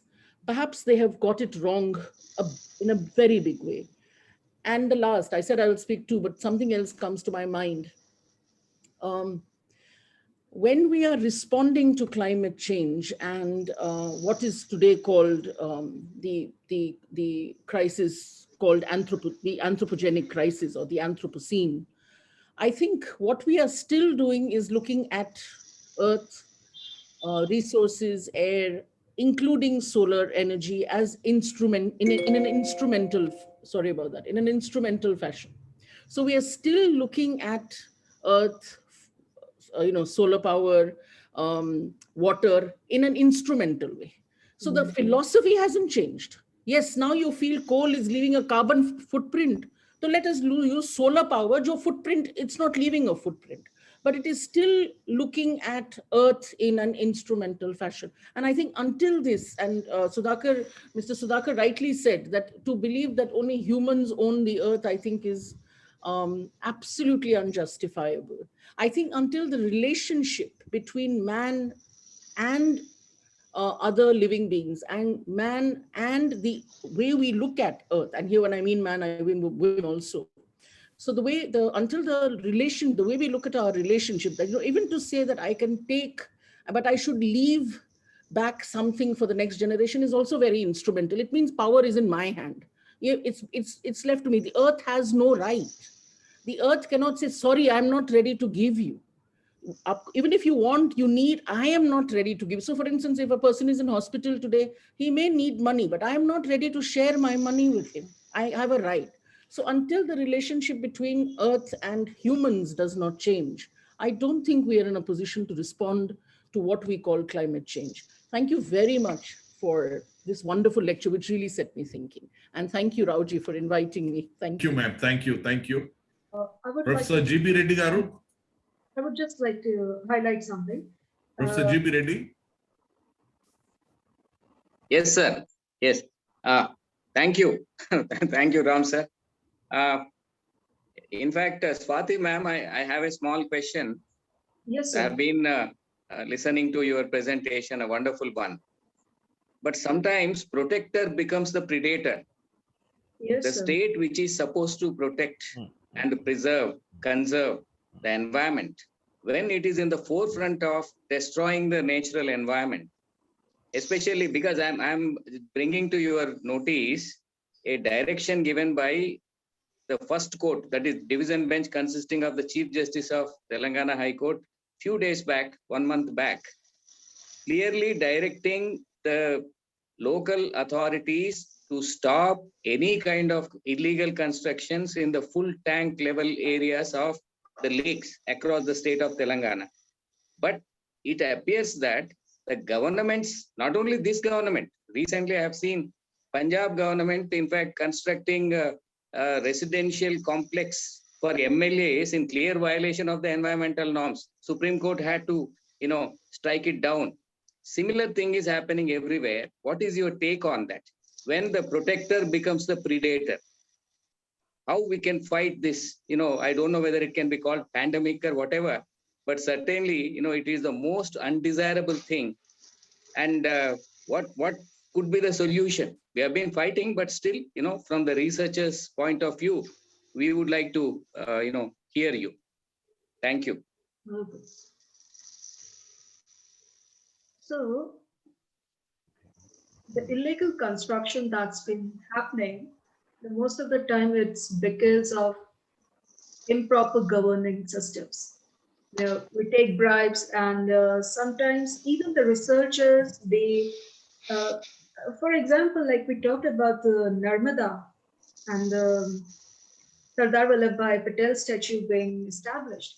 The research was handed over to a CDSA team in Pune, and they said that there is no forest area, like it's an open forest, so it should not be considered forest, and thus the construction can take place.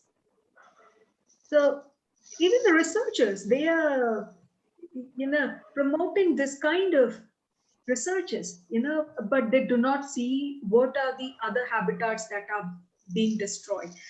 When there is a shifting the tribal communities, destruction of the tribal habitats, there is a social inequity being created. And when we talk about forest or a habitat, they do not just include trees. They include various microorganisms, birds, and there is a circulation of that interlinked ecosystem is much more deeper than what meet our eyes. So poor governance is definitely to be blamed. And the governance or the policies or the actions that are being taken by the government, they are not sustainable most of the times. So we use the pictorial visualization method. What we see is what exists. We have to see the conceptual method. We have to develop the conceptual model when we talk about this project or the actions that are taking place. Okay, so some of the research institutes, some of the researchers, they back up the government. They agree with the government. Should not be done. For example, World Bank had invested into Amravati project in Andhra. It is one of the most unsustainable projects. So why was it invested in? The research reports that reach to them most of the time is wrong. The media does not sensationalize the impacts that are being caused.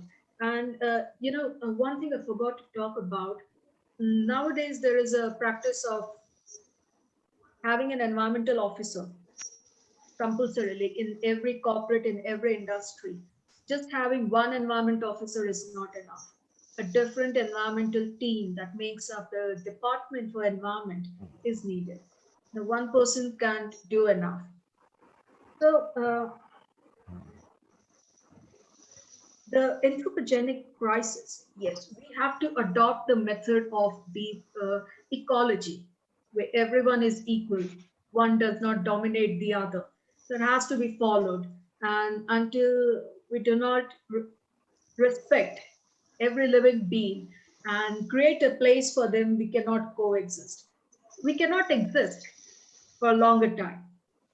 And so Sanjeev Reddy's question on regenerative farming. regenerative farming, it's before they could start it, they had to bring the land to become organic. So with the compost, the leaves, so they prepared the compost. They had to work on the land for a very long time, almost about 7.5 years. They have worked on it because they do not have many resources. The tribal women of Telangana do not have many resources available with them. So they had to depend on what was in their hand. So in the period of 7.5 years, they could get the soil to be organic, uh, enriched soil with many macro and the micronutrients. Now, these women again did not have proper tools for farming. So they opted for regenerative method. Now, regenerative farming method involves like less tilling, so or no tillage method. So they can just sow the seed and take care in a proper way with water, and they have to depend even on the meteorology a lot for that. I have an article for the regenerative farming in detail. I can share with you. Now, GB Reddy sir's question, it's like when the protector becomes predator. Now, it's even a matter of consciousness along with the governance. Now, so it's like if the administrative people, they take bribe and they allow this kind. So, sometimes even the public protest, they do not help. These actions, like when the higher ups, they approve it, the public voice does not matter. It's not just a matter of environmentalism or awareness, but also a matter of consciousness. Yes, James? Yeah. Quickly, I want to add to the answer of the question of Professor Sanjeev Reddy's question. Um, Professor Sanjeev Reddy, good evening, if you're there. Well, he was asking about how we should, bring about more awareness to this whole subject.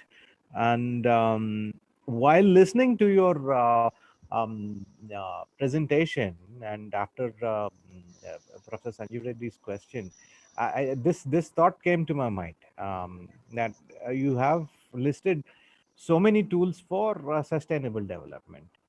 Well, even though I'm aware of sustainable development, I'm aware of environmental issues. I was not aware of all these tools that are available, which was quite enlightening. Thank you for listing all those. And now, after looking at that software, my whole perspective of onion has changed. Now that I feel, and I'll feel guilty that if I consume 1 kg of onion, I'm going to, I'm that about 1 kg of carbon. I'm leaving 1 kg of carbon footprint for 1 kg of onion, and So no munching onions while having spirits, okay? this is mind blowing. This is actually Swati, you have disturbed our rhythm, Swati. exactly. So I think, and also Swati was right about putting environmental researchers as ambassadors. They are the ones who's going to make us feel guilty that that this is how you're destroying the environment by your lifestyle. It's only the onion has got so much. 1 kg of onion is leaving 100% carbon footprint. What about the clothes we wear? What about the different kinds of the material we are using, the shoes we are using, the Nike or Adidas we're using. That's when you start calculating all of that, it's suddenly you're My stomach is really feeling, quite uneasy. Yeah. So, so this is, I this kind of information will, the people, the ambassadors to campaign on this would be the, people who have been working on environment subject, like Swati, who are researchers, who should also be appointed in all communities, and there should be a comprehensive policy by the government, that to encourage this information, and they should be given a lot of support to all this. And one more thing, I was reading an article uh, just only a couple of days ago, maybe 10 days ago, about why populist parties in Europe are succeeding, whereas the green parties, the vote share of green parties in Europe has been stable. It's not grown up, it's not gone down, but they're like they're just stable. And whereas some populist parties were able to capture power in some of the European nations, um, where I'm forgetting the author, so I'm just talking of what I'm remembering. So what the author says is that it is because that the messaging of green parties is very complex, that the audience, I mean the voters, it's quite difficult for the voter to understand what the green parties are saying. Whereas populist parties, their messages are very, very simplistic messages.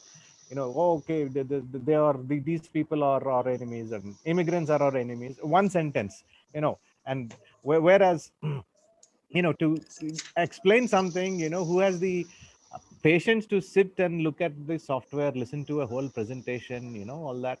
So also the messaging strategies, I think we should come up with a lot of messaging strategies. There should be a lot, I mean people like us should really girdle our belts and get in and see how we can all cooperate with each other, and talk to political parties also, that these are important things. And then I think especially for a country like India, there should be like 100 green parties, and not even, I don't know if there is even one. So i I strongly urge Ramrao Garu to look into this.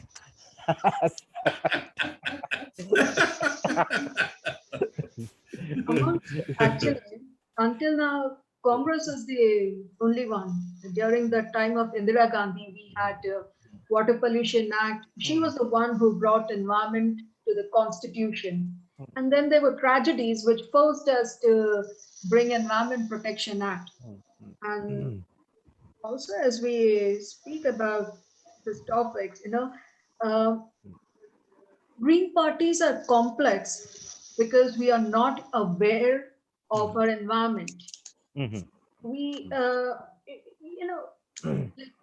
okay, we are asking people who do not have access to the public, urban green spaces, urban forest. Okay, our urban forests are actually limited to some organizations, some institutions. They are not there on the streets. So how can you ask them to be practicing to go green? They haven't enjoyed the environment, and you're asking them not to pollute it, where the one who are enjoying the luxury of the environment, they are polluting it, and there is no restriction on them, because environment is considered rich people's. Okay, it is something the rich people should work on, not we as an individual. And for every common people to become environmentally aware, we have to give them equal luxury of the environment to enjoy and to understand. That is why we talk about environmental society. If the environmental societies are established at micro scale, people can become more engaged in it. Now, everyone would love to save a few bucks uh, while able to recycling, creating their own compost. But it is even some exhausting practice. You cannot do it all by yourself. You know, people have to societies have to come together, and it's only then, if you understand the environmental well, the green parties can work. And green, going green is something very simple. It's not a very complex system, but we make it complex because of our ignorance about it. And also, you need not give up onions. You need to maybe just reduce a little bit. You did not stop wearing Adidas or Nike. Indeed, Adidas or Nike, they have a very sustainable fashion clothing. So you should definitely go for it, but Yeah. also depend more on local goods, local brands of fashion. Uh, we are well aware of the Dhaka garment industry disaster, the biggest disaster in the garment industry ever to be caused. So, the big brands like Gucci, Versace, Louis Vuitton, all they have their manufacturing centers in Dhaka, uh, because the labor is cheap, the raw materials they are getting is a very cheap price, the transportation, logistic is nothing as much as nothing as much as it would cost them to have it in the US or in the Europe. So now the architect had warned them that this is in the residential place. You cannot establish garment factories or anything here. The building cannot take it. And yet it was done. It was operating 24 hours. Later it resulted in disaster. And, you know, you want to enjoy a luxurious clothing, do it. But, it should not be by killing a 12-year-old or by creating societies altogether. So who takes up the responsibility for it? Well, we do not know about this thing to protest. There are so many things that are happening we are not aware of. So why is the media not focusing more on this thing? When the Kerala elephant incident happened, were the people actually at complete fault? Why were the rangers or the forest officers of the division? For them, they have to live.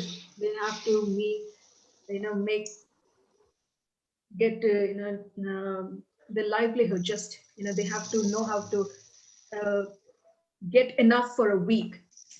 We cannot be concerned about the environment. The rangers who were there, the forest officers, the IFS, none were questioned about that topic.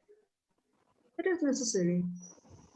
Also, I think one of the funniest and the most hypocrite example that I remember, I think it was Louis Vuitton. Louis Vuitton had made a bag out of the crocodile skin, and it was went for the highest bid, and that amount was donated for the conservation of the alligators. So the amount that they made was the donated was only about 25% of what they profited. So, killing an alligator to save the alligators. We have to become conscious.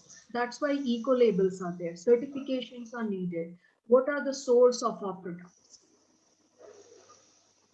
These are the things, eco schools, eco societies, the media awareness, the eco labels, the marking certification system that needs to be accelerated. A proper governance system should be there. Environmental consciousness should be there. It's a long way until we do not come in terms with all these things altogether.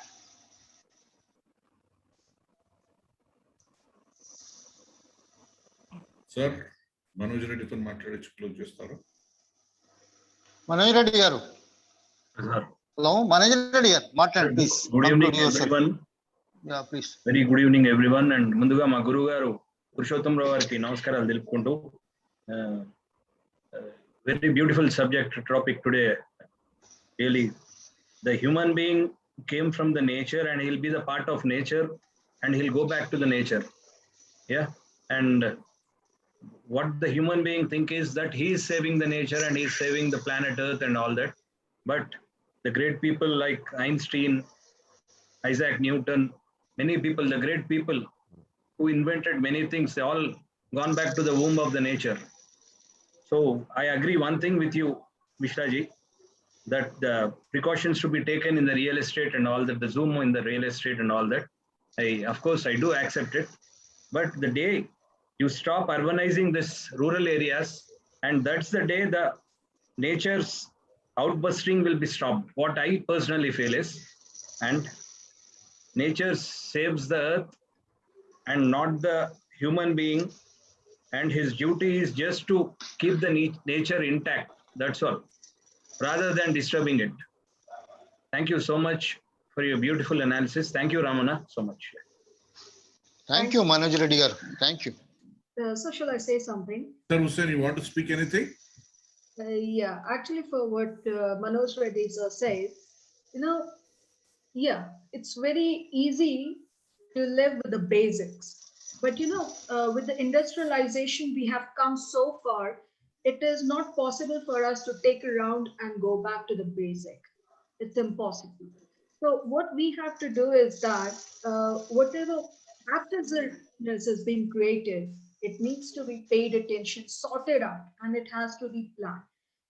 Urbanization is nothing bad. It gives a different sort of culture that creates equality among all, and it paves a path for development. But when this urbanization or industrialization is not planned, that is when it starts affecting us. Like Singapore is one of the most dense city in the world. How are they able to achieve the livability index as well as the environmental index? It is through sensible urban planning. No, it's not just, it has to be sensible, it has to be dynamic, it has to think of the future, it has to think of many generations to come. And as Professor Sudhakar had said, actually, I'm pursuing my PhD in climate change, and most of the times I'm concerned with the human settlements and ecosystem. But I actually do not know the names of the birds of the species most of the time, but I tend to learn more about the biodiversity. A biodiversity defines us in more ways than we know. So it's just my passion, and I feel it's very important for us to pay attention to conserve them as well, while we're talking about the other human aspects.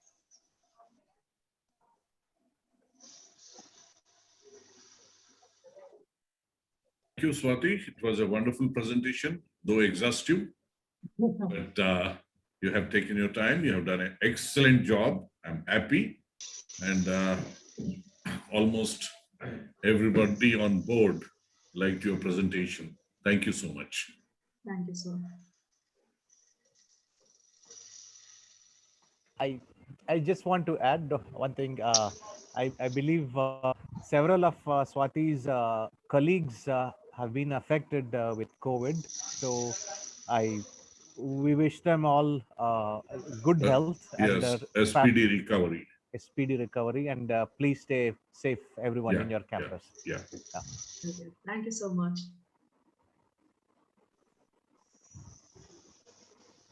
Yeah, that's it, Srinivas sir. Sir, okay, conclude yours. Mere conclude చేయండి sir, please. Put up thanks చెప్పండి.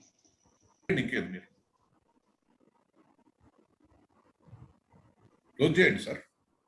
Sir, okay. Telangana Jana వేదిక Zoom online meeting కు విచ్చేసి కీలకోపన్యాసం ఇచ్చినటువంటి స్వాతి మిశ్రా గారికి మరియు ఇవాళ పాల్గొన్నటువంటి నలుగురు ప్రొఫెసర్లు పాల్గొనడం అనేటువంటి నేషనల్ ఇంటర్నేషనల్ సెమినార్ గానే మనం పరిగణించవచ్చు. చాలా మంది ఇంట్రెస్ట్ గా విన్నవారైనా కూడా ముఖ్యంగా professor Sanjeev Reddy, professor Lajwanti Chatani, professor Sudhakar garu, professor GB Reddy garu, mister James Prashant, Manoj Reddy garu and ఇతర మిత్రులు అందరూ కూడా వారు మాట్లాడడం జరిగింది. అదే విధంగా వారి యొక్క అభిప్రాయాలను కూడా చెప్పడం జరిగింది. వారందరికీ ఇందులో పాల్గొన్నటువంటి వాటి కార్యక్రమంలో పాల్గొన్నటువంటి ప్రతి ఒక్కరికి పేరు పేరున ధన్యవాదాలు తెలియజేసుకుంటూ ఈనాటి ఈ కార్యక్రమం ఇంతటితో ముగుస్తుంది. వచ్చే వారము మరొక అంశంతో కలుసుకుంటామని తెలియజేసుకుంటూ అందరికీ నమస్కారాలు, ధన్యవాదాలు తెలియజేసుకుంటూ సెలవు తీసుకుంటాం. Thank you, sir. Thank you so much. If this pandemic continues to wage a war on humanity, we all have to be stay safe, and probably we have to think whether to have these Zoom meetings when there is a pandemic and when there is a huge loss of human loss. I think we should also think. I'll come back to you all later sometime during the week. Thank you so much.